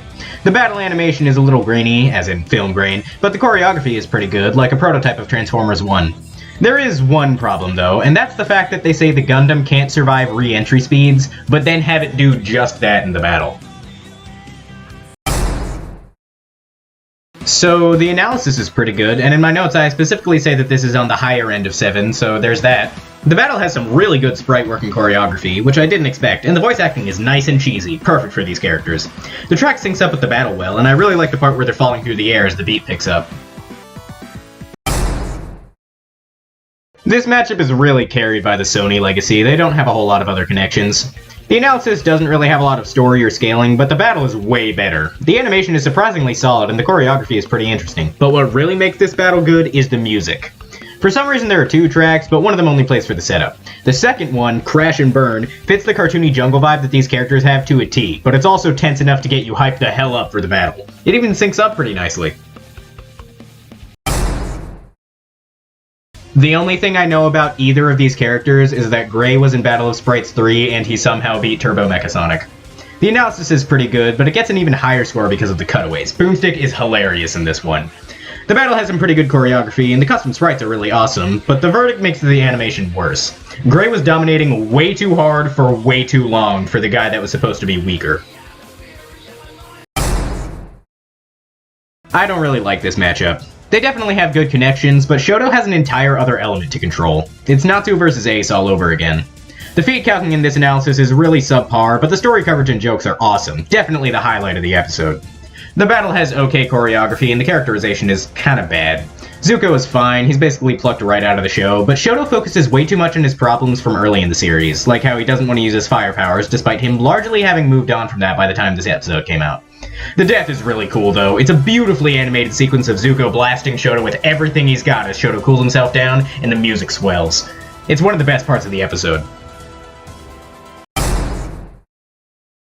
These two don't really have a lot of connections besides the powers, and it's also super one-sided. The analysis is good, but it's a bit lacking in flair. The battle has some pretty cool choreography and effects, and the death is pretty cool. The track is also used pretty well, but doesn't really do anything notable. My mom was happy they did this matchup so old people could see characters they knew on the show. The analysis is pretty good. They managed to tell these tunes in a serious light, and it works. It's just not as exciting as other analyses. The battle has good animation and choreography, and the track fits, but it feels a little mean-spirited, like the ghost of early Death Battle come back to haunt us. The death is the most obvious example of this. There is no reason for Tom to splatter into jelly. I'm really glad Boomstick isn't weird in this one. The story and Arsenal coverage in the analysis is pretty good. The battle has some wonky animation, but there are 2 things that bring it up this high. The first is the death, which is awesome. The second one is the track, Widow's Kiss, which is a super tense track that fits each moment of the fight excellently. The story and scaling for the analysis are both just okay, but the music choice is great. This episode also features Ringmaster pretty prominently, so it gets points for that. I love it when they bring in the extended Death Battle cast. The battle is okay. I don't really like it, but it's made well. The dialogue is incredibly cringe-inducing, but the death is metal as hell, and I like how they do a callback to Joker vs. Sweet Tooth, but this time the manipulation doesn't work. This episode feels like it doesn't need to exist. Did anyone actually care which team was stronger? Fortunately, the analysis is really fun to watch, and the battle, while not comedic or action-packed enough to stand out, still has a lot of pretty good moments. This episode also feels like it shouldn't exist. Maybe if the video was like 80% animation, but since Death Battle tries to scale the characters, we effectively get the same analysis twice. The battle is pretty good though, the choreography and animation are pretty cool, and the death is really good. The track, Dragon Dance, is also used really well. I did say I didn't like Alive, but the Watch Me Come Alive line coming back here is a genius move on Brandon's part. This is a really slept-on episode. The story and arsenal analysis is great, and we get a lot more numbers here than previously. The battle has good voice acting and choreography. It's really fun to watch. I love how Urza swaps between armors so many times. I just wish there weren't as many effects so I could get a good look at the weapons she uses. The final clash is also really awesome. Zoro putting on the bandana is so hype, and I'm not even a One Piece fan. This is the black sheep of Season 10. I could not tell you a single thing about either of these characters. The episode's pretty good though. The analysis covers their stories pretty well, scales their feats nicely, and the jokes are funny. The battle has really good animation quality, choreography, sprites, and voice acting. The track also syncs up with the battle pretty well. I was too harsh on this episode when it came out. First up, the matchup is probably Omni-Man's best. I'd say it's Homelander, but others may disagree, and this matchup has quite a lot of shared themes. The analysis covers the story pretty well, and the music hypes you up, but the scaling is really bad. They scale Omni-Man to the full Viltrum bust, completely ignoring how it took 2 other Viltrumites and a big-ass laser gun to destroy the planet, and there's the infamous Sun Disk.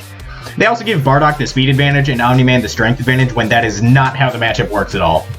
The battle is pretty good though. The models and animation are a bit wonky, and the voice acting is a little off, but the choreography is pretty good. The finale is almost perfect except for the blue sun. It's a cool set piece, but also the one weakness Bardock can exploit.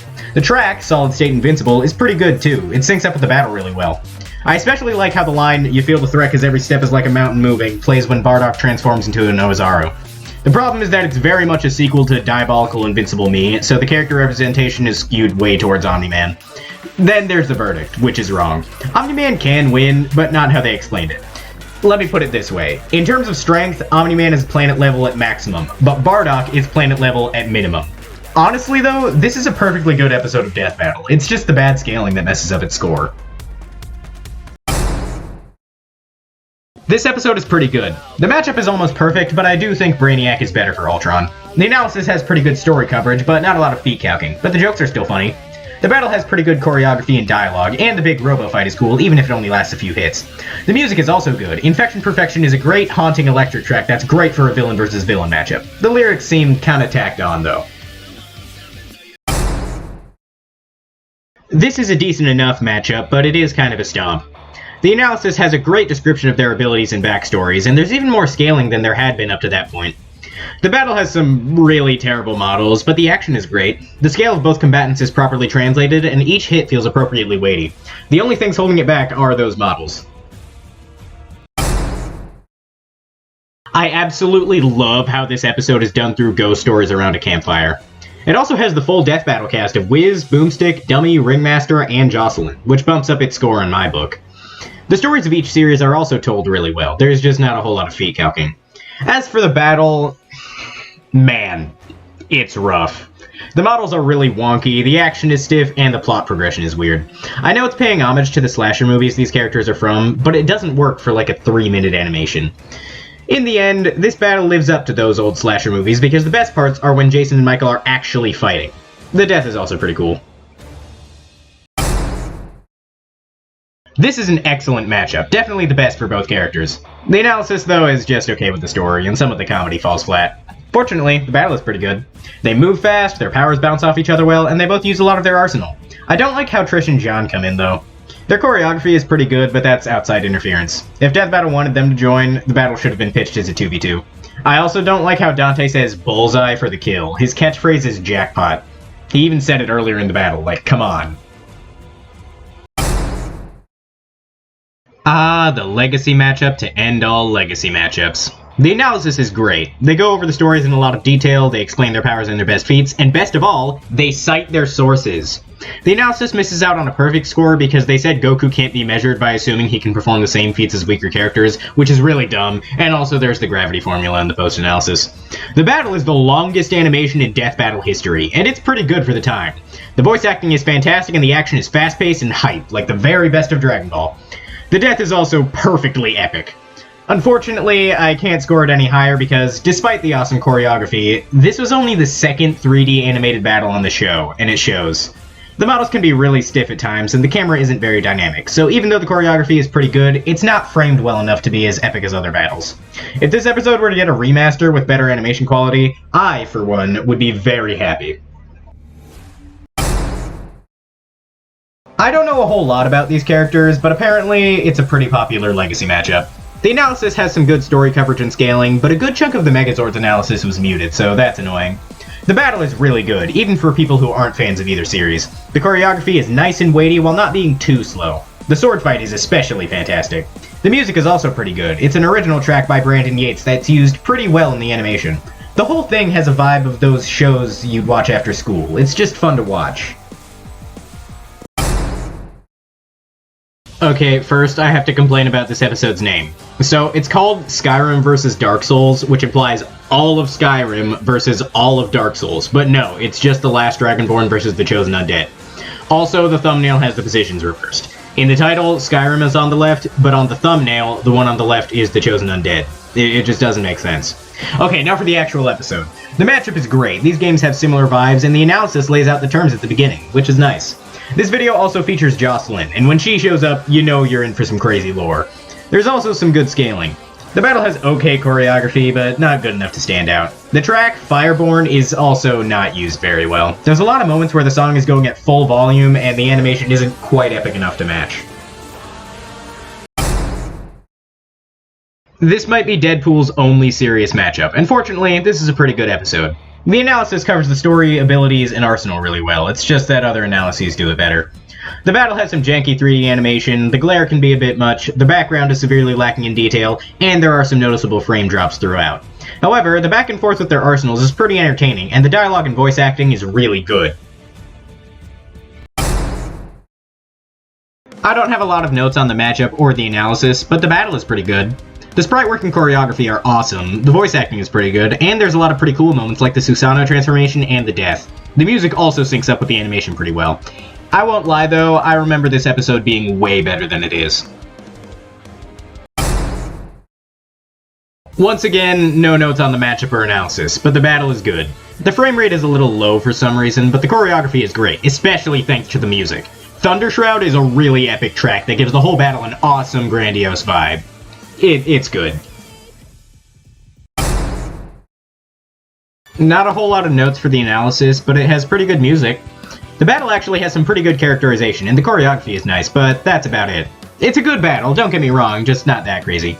The track also does a good job at capturing the vibe of both series, but doesn't accentuate the fight too much. This is a pretty good matchup, but their story themes are quite different. The analysis goes really hard, the feat and arsenal coverage is okay, but the story presentation is on another level. The battle, though, is less than stellar. The models are really ugly, like, to a weird degree. The choreography is okay, but the whole battle has more of a comedic vibe than you'd think. There's an opportunity for a really awesome and gritty gunfight, but it was not taken. The analysis has really good editing, especially for Sauron, and there's a lot of good jokes.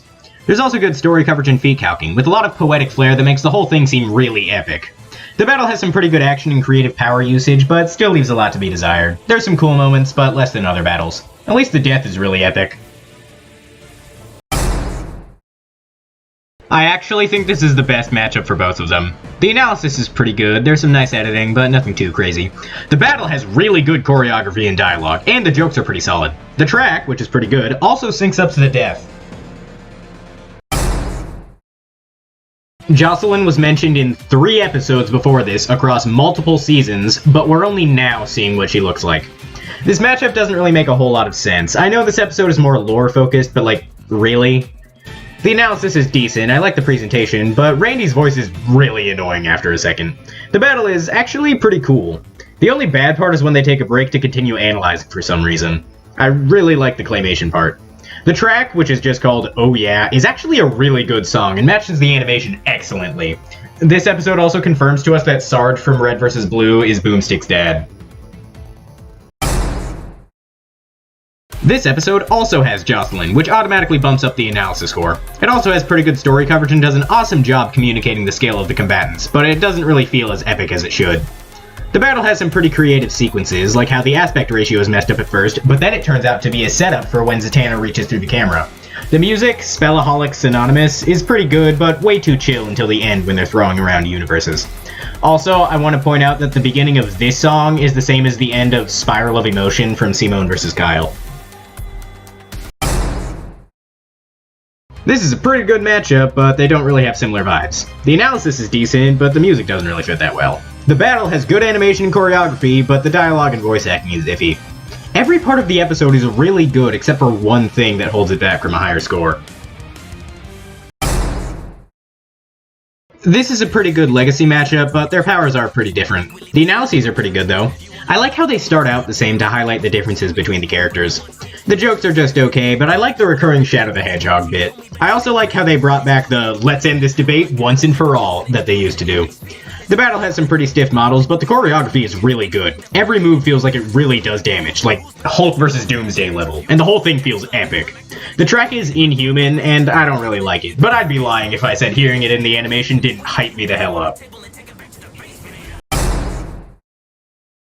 This is a good matchup, but I think Batman is better for Iron Man, and I've already said how I think Dr. Doom is the best for Lex.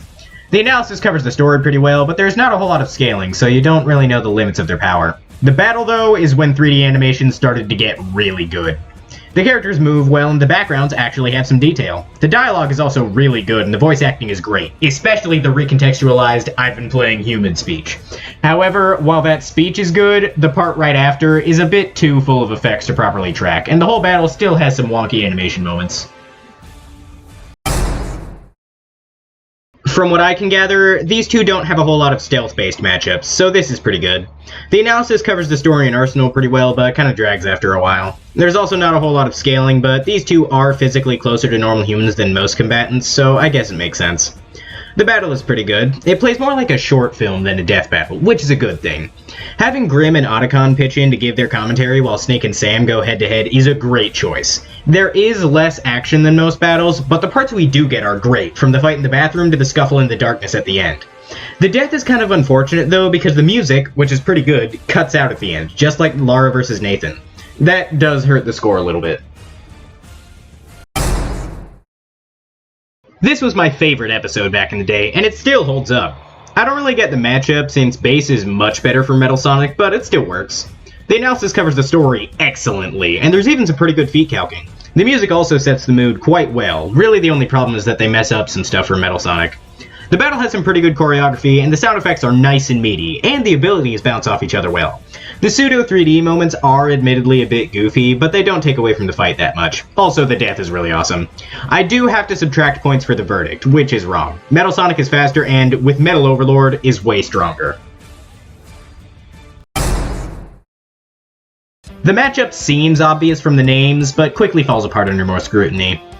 Is what I would say if these two weren't a perfect matchup once you look under the hood. They have so many connections, from solving problems by hitting them to training a successor to carry on their legacy. It's great.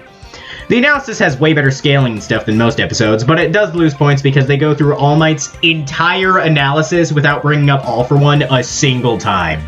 You know, the reason One for All exists in the first place, and All Might's ultimate nemesis. The battle is also pretty good, but I have to nitpick for a second. All Might's model honestly looks pretty bad, and I can explain why. Typically in My Hero Academia, All Might is shaded completely differently than everyone else, with tons of shadows all over his body. In this battle, with the same cell shading on everything, that doesn't apply, which makes him look wonky. Okay, back to saying why this is peak. The choreography is great, and the sound effects give every hit weight. The background is modeled well, and the attacks actually have an effect on the environment. Even the music syncs up, making everything feel all the more epic. It's a great episode all around. The matchup is really bizarre, and the analysis is good but doesn't really stand out. The battle is really good though. The choreography is excellent and both of them are in character, and the dialogue is a riot. The track is also super epic. The choir in the background gives the fight such a great, grandiose vibe, and then there's Mickey with his big dumb face. It's tonal dissonance in the best possible way. This is an alright matchup, but they have pretty different fighting styles. The analysis covers the story and arsenals pretty well, but I feel like there's some stuff missing from Needles' analysis. They also include the Joker Mobile when, even in the scan they used, it's not real. The battle is pretty good though. The first part with the cars has excellent 60s cartoon energy, a goofy romp with a bunch of wacky gadgets, and then the death is the best one up until that point. It gets all serious as Joker does his monologue, and then he hits him with the Joker Venom. It's great from start to finish. The analysis on this one is pretty good. It covers the story well and has a good amount of poetic flair.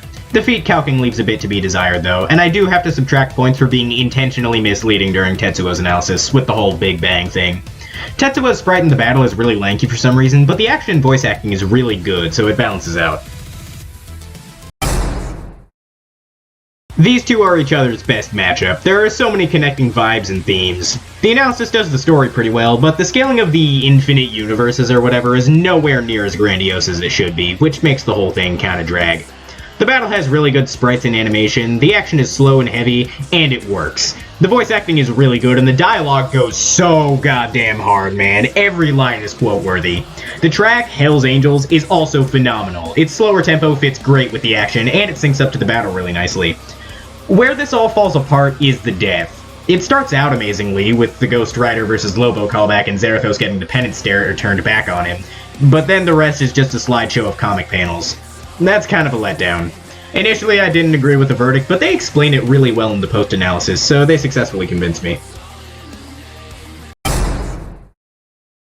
I think these two are each other's best matchup. They're the equivalent members of the Marvel and DC Trinities. The analysis is really good, they cover the story and arsenals really well, and even have a good amount of poetry to go along with it. The battle is also good, but like, a standard level of good. The choreography is fine, it just doesn't really stand out among its peers. The music, Suit Yourself, is really weird and uncomfortable on its own, but in the battle, it's pretty good. It's got this grand, foreboding vibe that makes the stakes feel way higher. I really like it. The only reason this episode exists is because Doom fans were salty that Doom Guy lost 14 years ago when he didn't have the crazy lore scaling. I think Shadow vs. Mewtwo was the runner-up in the poll, and it has the same problem. They're both huge stomps that would only exist to correct a mistake. That said, this episode is still pretty good. The analysis has good story coverage and scaling, and even the music is pretty fire, but I feel like they're leaving some stuff out for both characters. The battle is really good animation and choreography, the music syncs up to the action pretty nicely, but Ghost Rider and Spawn making cameos fitting considering this one has a bad death too. On paper it's awesome, it's gloriously brutal, fitting the Slayer's nature, but the problem is that Master Chief is a human. Doom Guy doesn't do that to humans. This is actually a really good matchup, they have a lot of connections. The analysis is good, it has nice music and editing, and they actually have jokes. The battle has really lanky sprites, which seem to be a theme among anime battles, but it's still good. The choreography is awesome, the voice acting is great, and the track fits the vibe and syncs up with the battle. It's pretty good. These are just about each other's best matchup. The analysis is also good, I feel like I have a good grasp on what these characters are about and what they can do, plus the story coverage is great. The battle is also awesome. I love how it starts out as a normal boxing match until Balrog gets off the headbutt, and then things really pick up. It's awesome how it's all confined to the ring, but every blow still feels like a truck. Red Hood is pretty much a beat-for-beat copy of Winter Soldier anyways, so it's a great matchup. The analysis has good story coverage and jokes, but there's not as much feat calking. The battle is live action, one of only 2 in the whole series, and it's pretty good. It has really good costume and set design, and the choreography is really good. The battle is also fairly long, which gives you plenty of time to let everything sink in. The music is a tense theme that adds to the whole dark and gritty mood of the battle, enhancing every moment it's used in. I don't like how Bucky doesn't say a word until the very end, and the death is also kinda lame, but overall it's pretty good. This is a good matchup. They have similar gear and go on similar adventures, but there's a pretty egregious tonal clash. The analysis covers the arsenals pretty well, but the story analysis is awesome. It all feels really epic. The jokes are a bit hit or miss, though. The battle is alright. I've never seen either of these shows, but even I can tell that the voice acting is off just enough to differentiate it from the real thing, but not enough to make it charming. There's less action than I would have liked, but what we do have is still pretty good, and the track even lines up pretty well and fits the alien vibe of the characters. I don't like the death, though. The Doctor's speech seems really shoehorned in. This is just about the best matchup for both of them. It's the Marvel and DC bow and arrow guys. The analysis covers the story and arsenals really well, but they don't give us a lot of hard numbers. The comedy is pretty damn good, though. The battle has a lot of great back and forth action. It really feels like these two are evenly matched until a pretty good death. The dialogue taken from other media is also really good, since they managed to tell a coherent narrative without voice acting of their own. It's really charming. The analysis for this one covers the story pretty well, and their feed calcing is also good. The battle is hand-drawn, and it's got an awesome art style of flat colors and washed-out backgrounds. The general animation is nice and fluid, and the choreography is great, with plenty of twists and turns, and a great death. Doomsday is pretty much Hulk's best DC matchup, but not his best overall matchup. They have little in common thematically. The analysis is good though, it leaves you knowing what these fighters are like, and the embellishment on the story is cool too. The battle is really good. It has insanely good choreography, sound effects, and music. Every hit feels like a truck, and the first song they use, The Hot Wind Blowing from Metal Gear Rising, fits the battle perfectly. All of the destruction also looks awesome. Everything just falls to pieces when the blows collide. Then there's the death. Oh, baby. It's one of the most brutal in the entire show, and it's glorious. I used to not like this episode, but clearly there was something wrong with me. This matchup is so simple, but it works so well. The analysis has some pretty good music, which is all I say in my notes, and the battle is really cool. This episode is way more lighthearted, which I like. You've got the ultra-serious Goro facing the goofy Duckman. The action is still top-notch, too. The seismic toss is really cool, and the fire breath with the music swell is also awesome. It's just really solid. This matchup is pretty much perfect. These two are the big bad villains of Marvel and DC, the ultimate adversaries of the Avengers and the Justice League. It also perfectly embodies the difference between the two comics. Thanos is a man trying to be a god, and Darkseid is a god forced to be a man. The analysis covers their story really well. They explain all the different aspects of their abilities and how their powers work. The thing holding the analysis back is the unfortunate appearance of Deadpool in an episode where he's not a fighter, and also, who the hell is the Nomad of Nowhere? The fight is a treat. Watching these two go at it on a scale we hadn't yet seen in Death Battle is awesome. Plus there's some killer dialogue and amazing set pieces. It's perfectly accentuated by the track, Kings of Infinity. I never would have thought rap would be the genre of Thanos and Darkseid, but after hearing this song, I can't imagine them with anything else. It perfectly captures that feeling of hopelessness brought on by facing the conqueror of all creation, and simultaneously features some badass lyrics that are excellent for these combatants. A lot of people seem to not like this episode, and I don't get why. It's really, really good. I like how this episode foreshadows Dio versus Alucard. The scaling is a little wonky, but the story coverage is good. The battle, then, is awesome. It's slow, it's heavy, it's violent, and it's bloody. Almost a perfect battle. It's got one of the most hardcore deaths out there, with John being choked by his own intestines but still clawing his way out of the jaws of defeat, literally, to kill Saberwolf as viciously as possible. The only bad thing about this battle is, ironically, the track, Blood Moon. The lyrics are just way too, how do I put this, Sigma male werewolf meme edits, and they're fully audible in the battle. That's kind of unfortunate. This would be a perfect battle otherwise. I'm writing this part of the script the same day this episode came out, so everything is fresh in my mind. The matchup is actually pretty good. It's kind of a stomp, but the characters have a lot of connections. I would have preferred their original plan of Ash vs. Yugi for episode 200, but the legacy this matchup has with Death Battle specifically saves it there. The analysis has some editing that goes by way too fast and numbers that they fail to say out loud, but the story and ability coverage are good, especially for Maka. In the battle, Ruby's voice acting and dialogue is a little wonky, but the rest of it is great. The animation has some beautiful movement and visual effects, and the choreography is great. It's nice and fast, and almost every moment syncs up with the track, which is an awesome piece somewhat reminiscent of an anime opening. I had my doubts about this episode, but it has more than proven itself in my eyes. I forgot how fun this episode was. It's presented through the characters in-universe talking about who would win, and then Wiz and Boomstick show up as other characters to explain everything. I've never seen Red vs. Blue, but all of the interactions here are great, and there's plenty of jokes while still being serious about the analysis. The battle has great setup. It really feels like it takes place in a fleshed-out world. The dialogue between Carolina and Church is awesome, and the choreography is pretty good. The music is just okay though, and the camera is really zoomed in on multiple occasions, which makes it hard to see what's going on. Just the presentation of this episode is awesome though, easily bringing it up this high. Behold, mythological Goku vs. Superman. The story coverage is really good, and the scaling is also surprisingly great. You'd think it would be hard to scale these characters because of how trippy the myths get, but they're portrayed with the proper weight and respect in this analysis. The battle is kinda disappointing though. Everything about it is really good, except for that dumbass narration. It sounds so awkward and out of place. We totally could have gone without it, and the Celestial Form thing while we're at it, and the fight would be way better because the rest of it doesn't really have any problems.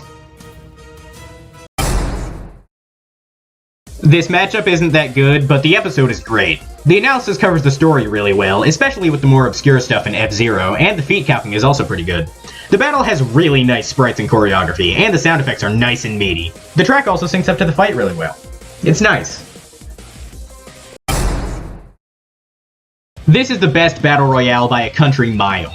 5 fighters is a great amount for having interesting action, and these 5 Mega Men have a great amount of abilities to bounce off each other. The analysis is really good. The characters only get basic story coverage, but it's fine because there's 5 of them. All of them also get at least 1 calculated durability feat, so there's a point of comparison. The jokes are also really good, there's really no problems here. The battle isn't as good, but it still holds up. I like how it swaps between multiple POVs for maximum effect, and the characterization is pretty good for having no dialogue. The choreography is kinda slow though, and there are a few long stretches of not much happening. Naruto and Ichigo may not have been a good matchup, but Madara and Aizen go together perfectly. The analysis is pretty good, it's got good jokes. Some of the scaling is questionable, but they balance it out with some more reasonable scaling for both, so you can go with one or the other. The battle has really skinny sprites, but the choreography is pretty solid and all the different moments are cool. It's all set to a pretty good track too. This matchup doesn't really work that well, but this episode wouldn't work if the matchup was good. The analysis covers the feats and story passably, but the comedy is top-notch. It's fun watching Wiz slowly lose his mind. The battle is a really good slapstick fight, the voice acting is on point, and all of the jokes are great. Plus it's got the genuinely moving Aquaman confidence arc, and a fantastic death with crazy animation to boot. It's great. The analysis for this one covers the story in really nice poetic fashion, while still having good jokes and feat calcing. It even got me to care about Fire Emblem. The battle has really good choreography, it's nice and bloody, and the whole thing feels really epic. The track, God's Hand, is also really good and fits the characters perfectly, but the animation doesn't really use it to its fullest potential. I also take issue with the death. On the one hand, yeah, it's cool, he died standing up and all, but on the other hand, that's not how gravity works. This is a pretty good matchup for both. The analysis has okay scaling, but the story analysis goes hard, and there's even a lot of good jokes. The battle has a really nice gothic theme, the dialogue is great, the animation quality is great, and the choreography is pretty damn good, especially once they both transform. It's made even better by the song, The Dark Lords. It's got a great ominous voice in the background combined with the guitar and drums that make it way more epic. It's kinda reminiscent of Olympus Mons, and remember, that one is a banger. I don't really like the verdict though. I agree that Dracula wins, but their whole battery argument is kinda dumb. What a glow up. This matchup went from one of the worst episodes to one of the best. The analysis is really good, the music choice is awesome, and they actually talk about the nuances of each story. There's also pretty good scaling. The battle has some really great choreography, they both get to use a lot of their arsenals. I really like the Fierce Deity transformation and the Song of Storms. The track, Final Breath, also does a really good job making the battle so much more epic. Each moment gets perfectly accentuated by the music.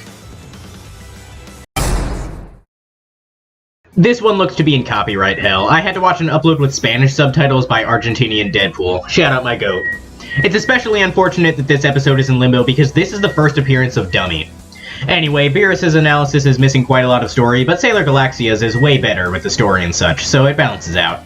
The battle has excellent characterization and voice acting, both seem plucked right out of their universes. The scale and destruction is awesome, which is great, that can be an easy part to mess up. The death is pretty badass and the choreography is amazing, especially when the music, Gods of Destruction, syncs up to it. It feels just like the song that would play when two eldritch beings clash. I really like this matchup. Some people say that the only reason people talk about this one is because Invincible and The Boys both got Amazon shows around the same time, but that is a valid connection the two characters have. The analysis is pretty good, Omni-Man's has some nice poetry, but Homelander's is kinda mediocre. Fun fact, when I first watched this episode, I was scared they'd give Homelander the win because his heat vision and scream are almost perfectly tailored to fighting Viltrumites. The battle is really good, it has good animation, voice acting, and choreography, and the death is super awesome, but it's just not long enough. About half the animation is set up, and the track doesn't get to play all the way through. That's especially disappointing because Diabolical Invincible Me is some of Brandon's best work.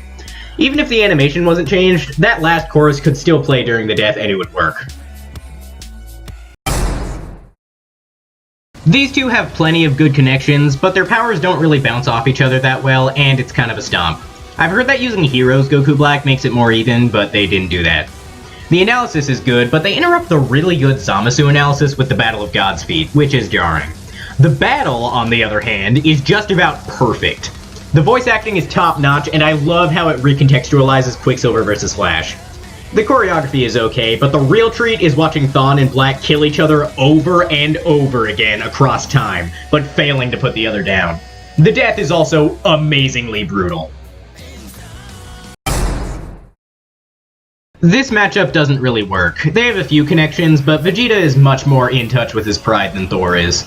The analysis has good story and feat coverage though, along with great editing and poetry, so that makes up for it.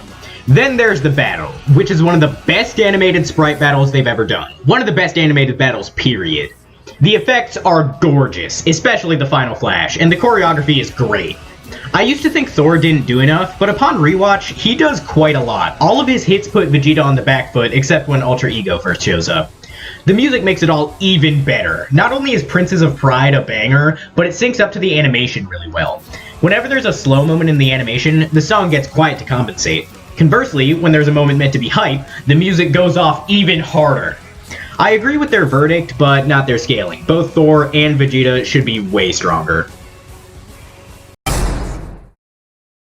This matchup is not good. The only connection is that they're vampires. Dio's analysis is good, but Alucard's kind of drags, but at least they both have decent poetry. The battle, then, really deserves an 11 or 12 out of 10.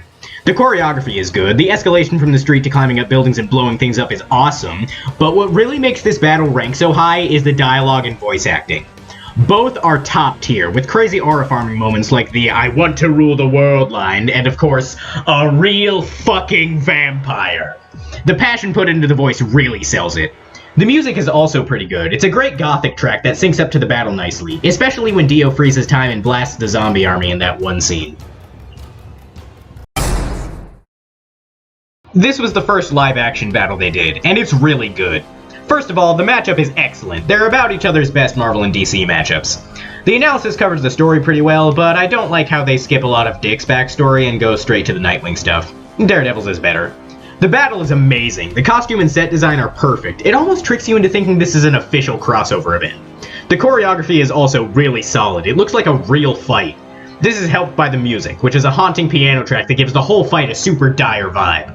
The acting is also awesome. Both characters are so fun to watch. The whole thing is just incredible.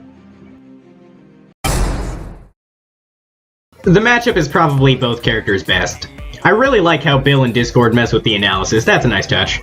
The story and feat coverage is good, and I like the jokes. It's funny how Discord brings us to the recording booth. The battle has really good choreography with the reality warping, which is normally really hard to get right, and I love how they switch mediums. The track, Discordant Decipher, is definitely my least favorite death battle song, but it does fit the characters and goes with the battle quite nicely. I didn't watch this episode until working on this project, and I can't believe how much I was missing out on. The analysis is one of the best in the series. I love the more chill vibe it has, like two friends just having a conversation. I really love how Wiz explains Excalibur since that's his combatant, and Boomstick explains Raiden. It's a kind of charm the series hasn't had before. The count-off right before the battle is also really fun, along with having good music. It makes me dread the eventual Wiz vs. Boomstick that will cap off the series because these two genuinely seem like friends. The battle is also good. It's got great choreography and jokes, and I love how Wiz and Boomstick also make cameos in the battle. The track is also pretty good. It hypes up the battle even more. The death is really disappointing though. I would have preferred a more dramatic clash before Excalibur eventually wins. I love this episode so much, man. The analysis is the perfect blend of comedy, story, and feats. Everything is taken seriously, and it works to great effect. Even the music is utilized well. You can tell Ben and Chad were having the best of times making this episode. The battle is also really good. The sprites are awesome, and the choreography is really cool. The sound effects are amazing. Every hit feels like it has weight behind it. This battle even does a really good job communicating the scale. There are a lot of multiversal versus multiversal fights that are nowhere near as impressive as this battle because they don't do the scale properly. This one is just confined to the solar system, but it still feels so epic. The tie at the end is also awesome, and future episodes even have references to the constellation at the end. It's a great ride from beginning to end. The analysis on this one is really good. They cover the feats and story really well, the music choice is unexpectedly great, and they explain the more esoteric numbers they reach. The battle is really awesome. The effects, both visual and audio, are really nice, and the choreography is great despite how tricky psychic powers tend to be to animate. The music is also excellent. The track is 100%, which sounds like it would be for Mob vs. Deku, but it isn't. It's got this techno or industrial sound that fits the battle really well, especially for the question percent transformation and the end where Mob is going ham. Everything about this episode is so unexpectedly awesome. It's crazy how people don't really talk about this one. I don't have a lot of notes on this one, but from what I do have, these two are a pretty good matchup and the analysis covers the story and scaling really well. The battle has some wonky models that don't look that great, but the choreography and dialogue is fantastic. It even syncs up to the music. This matchup is pure unfettered ass. These two have no connections, and it's a massive stomp. That said, this episode is actually so good, man, oh my god. The story coverage is top-notch, and they actually measure the feats they show, which is surprisingly uncommon in Season 10. The battle has beautiful animation and choreography. All of the different moves look so awesome against the background of space. The voice acting is excellent too. The track, Final Formers, is a banger through and through, and it syncs up with the battle pretty well. I really like when Frieza pulls the entire planet with telekinesis, and it syncs up to the song. The one bad thing about this episode has nothing to do with the actual episode, so I won't fault it, but I still want to talk about it. A lot of people say that Megatron was the real winner of this episode because Frieza didn't conquer Cybertron and just got horribly injured. But Frieza has received the same injury before and survived, and this time he's immeasurably stronger and conscious. He also knows that Earth has Dragon Balls, so this is really just a minor setback for him. This is a great matchup. I see Jujutsu Kaisen and Chainsaw Man as part of the new Gen Big 3, along with Demon Slayer, and these two are pretty much the most popular characters in their series. The analysis is pretty good, the story coverage leaves a bit to be desired, but the feat and arsenal analysis are really good. I love how Wiz and Boomstick explain these complex concepts in a way that makes sense. They also explain the terms of the battle right beforehand, which is really nice.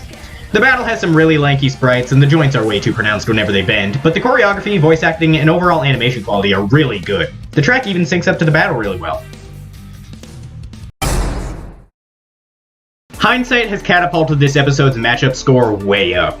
Originally, Galactus vs. Unicron was intended to be the last episode of Death Battle ever until Ben and Chad changed their minds. Then, it almost was the very last episode. Also, the characters share themes, but whatever. The analysis is excellently poetic, and the story coverage is great. They even managed to get the grandiosity of the character's power across. The battle has some truly stunning animation, and the choreography is pretty decent, all things considered. I really like the final fisticuffs and poetry slam at the very end. If Death Battle really had ended here, it would have ended on a high note. I bet you didn't expect to see this episode rank so high. The matchup is great. Both characters were really confined to that one era in 2020, so it's a fun time capsule. The analysis is a lot more casual than recent episodes had been, which is really nice. There's great jokes and the music choice is good, and the other Death Battle characters even show up for a cutaway. The fight has a really comedic vibe that works really well. It starts with a game of Among Us before transitioning to a game of Fall Guys, and then it just goes off the rails. There's a really fun battle for the crown. Both the imposter and the Fall Guy get to show off a ton of their arsenal, and the music goes so hard. The final chase for the crown at the very end is highlighted by the song so well. It's really tense, and you get so hyped up for the eventual winner. All of that, and the track is called Sussy Beans. I love it.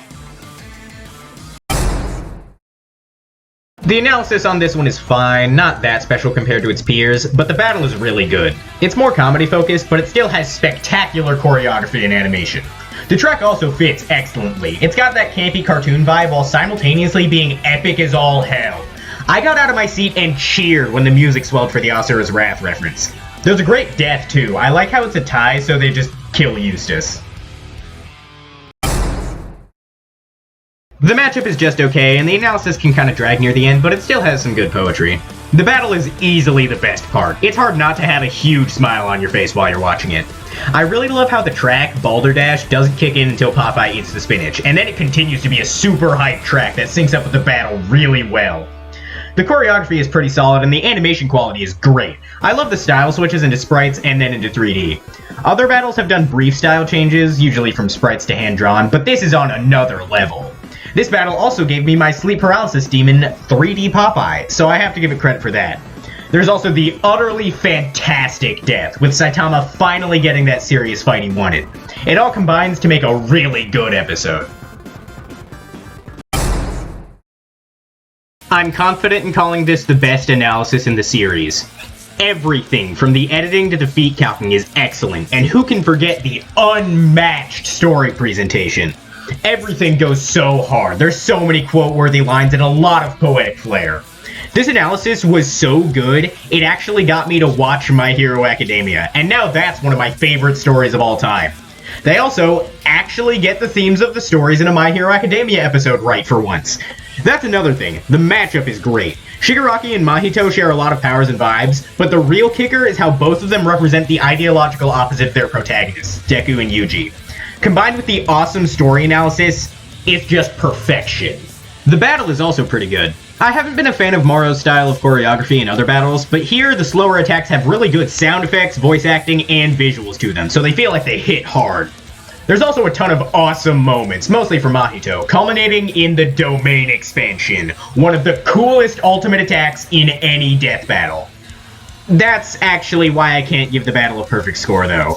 Mahito aura farms the entire battle, but then flips on a dime to run away like a bitch at the very end. Maybe if there was more time for us to see his facade crumble, it would be better, but as it stands, it only takes one move for Mahito to change personalities entirely. That's really unfortunate. If not for that characterization problem, this episode would be perfect. Going into the top 5 of this list, all of these episodes have received a perfect score in my system, and since I believe these ones to be the best in the series, I'll be spending a lot more time on each of them. Let's start with this one, Heihachi vs. Geese. The matchup is bordering on perfection. Tekken and King of Fighters are like the runner-up fighting games behind Street Fighter and Mortal Kombat, so there's a legacy there. Heihachi and Geese are also both heads of massive companies with criminal ties, they're really bad dads, and they have that cliff thing that Boomstick mentions in the post-analysis. Geese was even DLC for Tekken 7, so that's another connection right there. The analysis is also really good. The story coverage really has no problems, and it has that extra flair in the script that makes it worthy of being this high. The scaling is also really good. I love how they give us smaller numbers before the battle, but then in the post-analysis, they reveal the limits of these characters' power. That's a nice touch. The battle, then, is also absolutely amazing. Let's start with the voice acting. Heihachi actually speaks Japanese, exactly like he does in Tekken.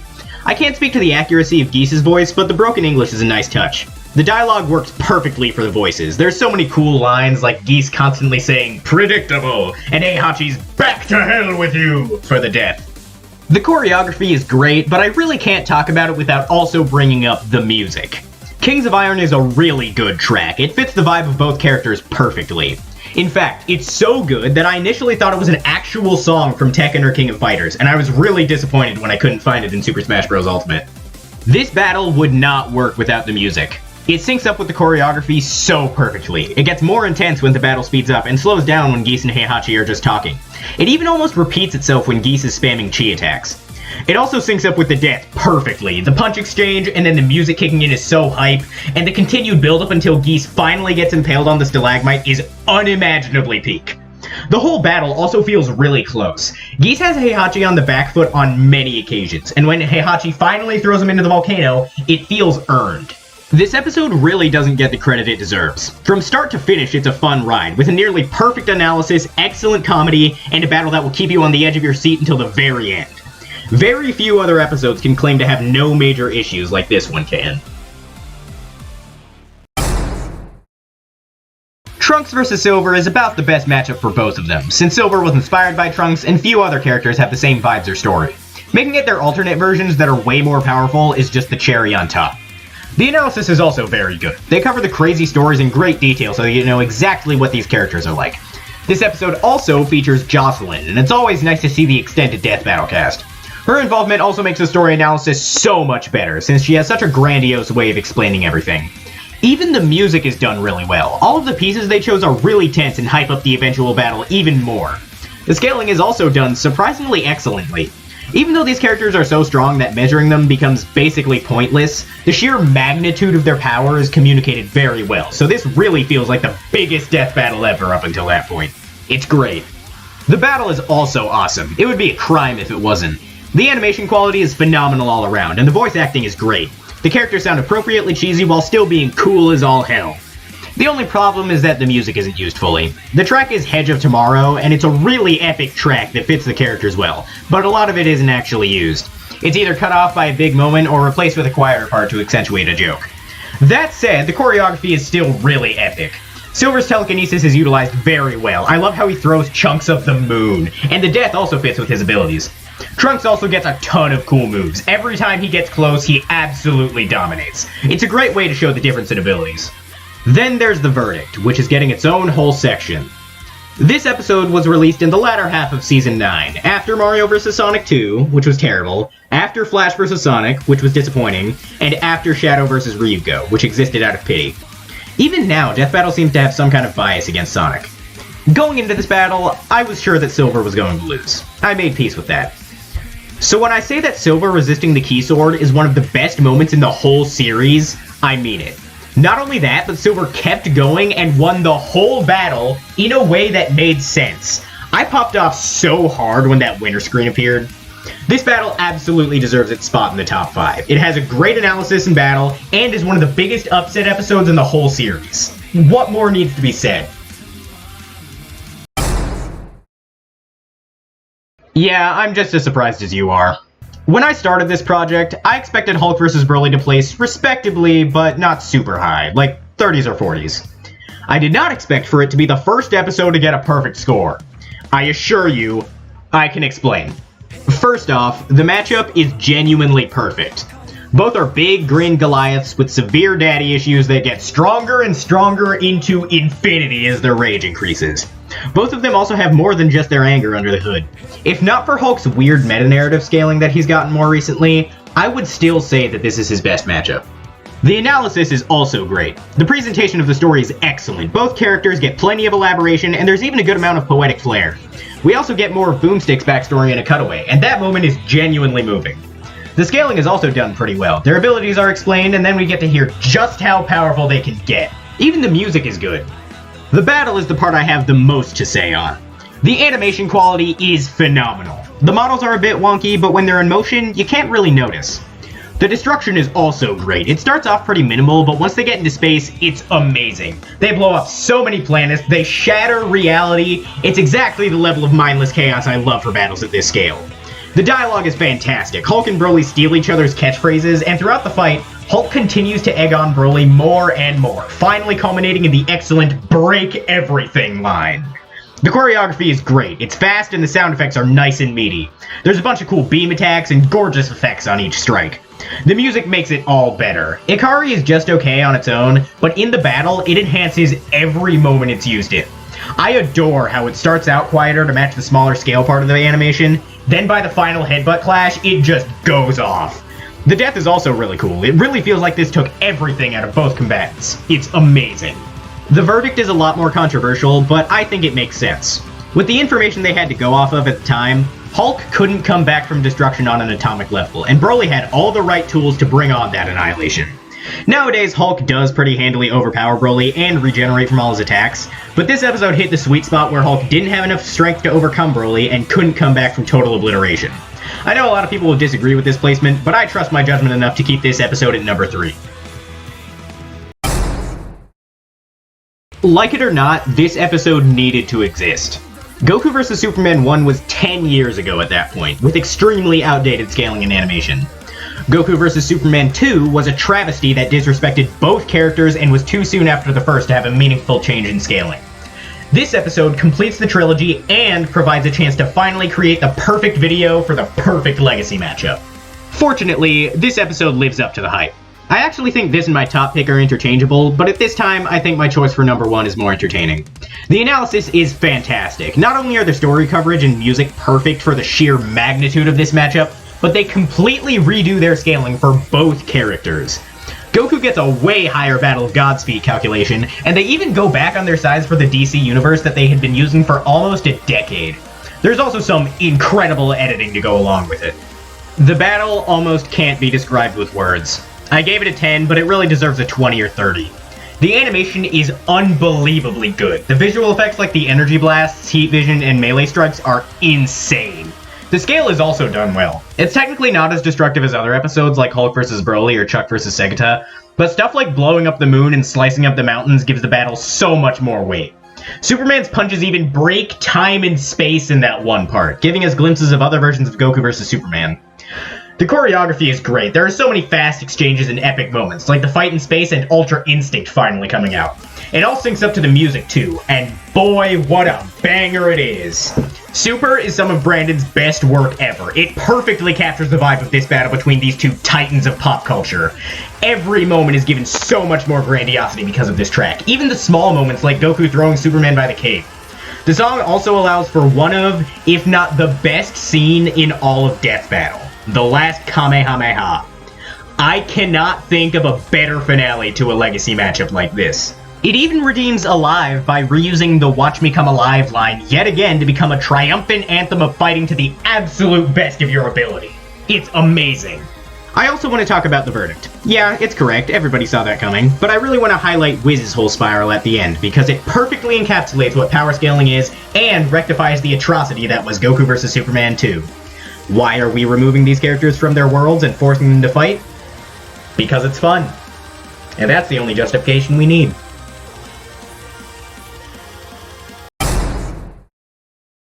Imagine the perfect death battle. Now stop imagining because it exists, and it's C-Mode versus Kyle. Not only does this matchup have a ton of connections, like their journeys of self-realization, but it's super debatable, like literally 50-50. The other top 5 episodes all have a fairly clear winner, but for this one, both sides have good arguments as to why they can win, and they're all consistent. It makes for a great debate because neither side is wrong. The analysis is great. The story coverage for both is really good. We get a lot of their histories and a good explanation of their journeys into true heroes. They even do a fake out for Simone's analysis where they pretend Kamina is the main character at first before his death. The scaling is also really good. Not only does this episode have the fastest calculable speed feat in the show's history, but all of the super esoteric feats get a proper explanation. I like how they explain dimensional scaling in this one because a lot of people don't know how it works. The editing and jokes are also excellent. Everything flows together very nicely. There really isn't anything wrong with this analysis. The battle, though, is something else. It might just be the best animation in all of Death Battle. I like how it's just Ben versus Hal, but better in every single way. It's got this beautiful art style that looks straight out of a comic book. It's messy, and that makes it all the more charming. There are so many awesome moments, like the Super Tengen Toppa Gurren Lagann transformation, the whole dialogue in Super Spiral Space, and Simone breaking the source wall. There's also a ton of little details. The Superman construct Kyle makes isn't just any Superman, it's Cosmic Armor Superman, and the crack in space from the Giga Drill Break clash is a spiral. Throughout the battle, Kyle uses every ability of the 7 Lantern Rings. Every frame of this animation oozes passion and life. The choreography is also amazing.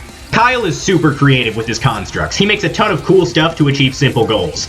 Simone's more basic fighting style provides excellent contrast, and he still has plenty of cool moves like both Giga Drill Breaks. Once again, though, I cannot talk about the choreography without bringing up the music. Hot damn. I never thought Brandon could top Will of the Drill, and then he did it twice in like a week. Spiral of Emotion is perfect for this battle. Every single moment syncs up to the song, be it the lyrics or the instruments, and that makes everything feel so much more epic. Even Simone just jumping out of the ground is enhanced to an absurd degree because of the music sync. There's plenty of references to Will of the Drill too, like the entire second half of the song. It makes the whole thing feel like the culmination of a journey, a lot like Super with its big moment. The final sequence leading into the death especially is a treat, with the chorus of Will of the Drill given a quieter version as it builds up to a climax, accompanied by Kyle's Green Lantern chant. Then there's that last drill clash as the music bursts into one final shout, and the two sync up perfectly. It's nothing short of pure excellence. This battle deserves every bit of praise. It is perfection in its purest form and absolutely deserving of its #1 spot. Thank you for watching this video. I know it was a really long one, but your time means a lot. If you enjoyed it, consider leaving a like and subscribing so I know to make more videos like this one. If you want to talk to me or other people who like my content, I have a Discord server where you can do just that. The link is in the description. I also want to give a huge shout out to the Death Battle OST Archive channel, whose organization of all the tracks was very useful when putting this video together. Lastly, I want to thank Death Battle themselves for making this series. I may have come across as super negative at some points in this video, but Death Battle holds a special place in my heart as one of the things that got me into YouTube in the first place. If not for Death Battle, I would not have turned out the same, and I don't think that would be a good thing. Their work is an inspiration to many, and I can't thank them enough for it. Now, with all of that being said, this has been Pocket Player 33, and I will see you in the next one.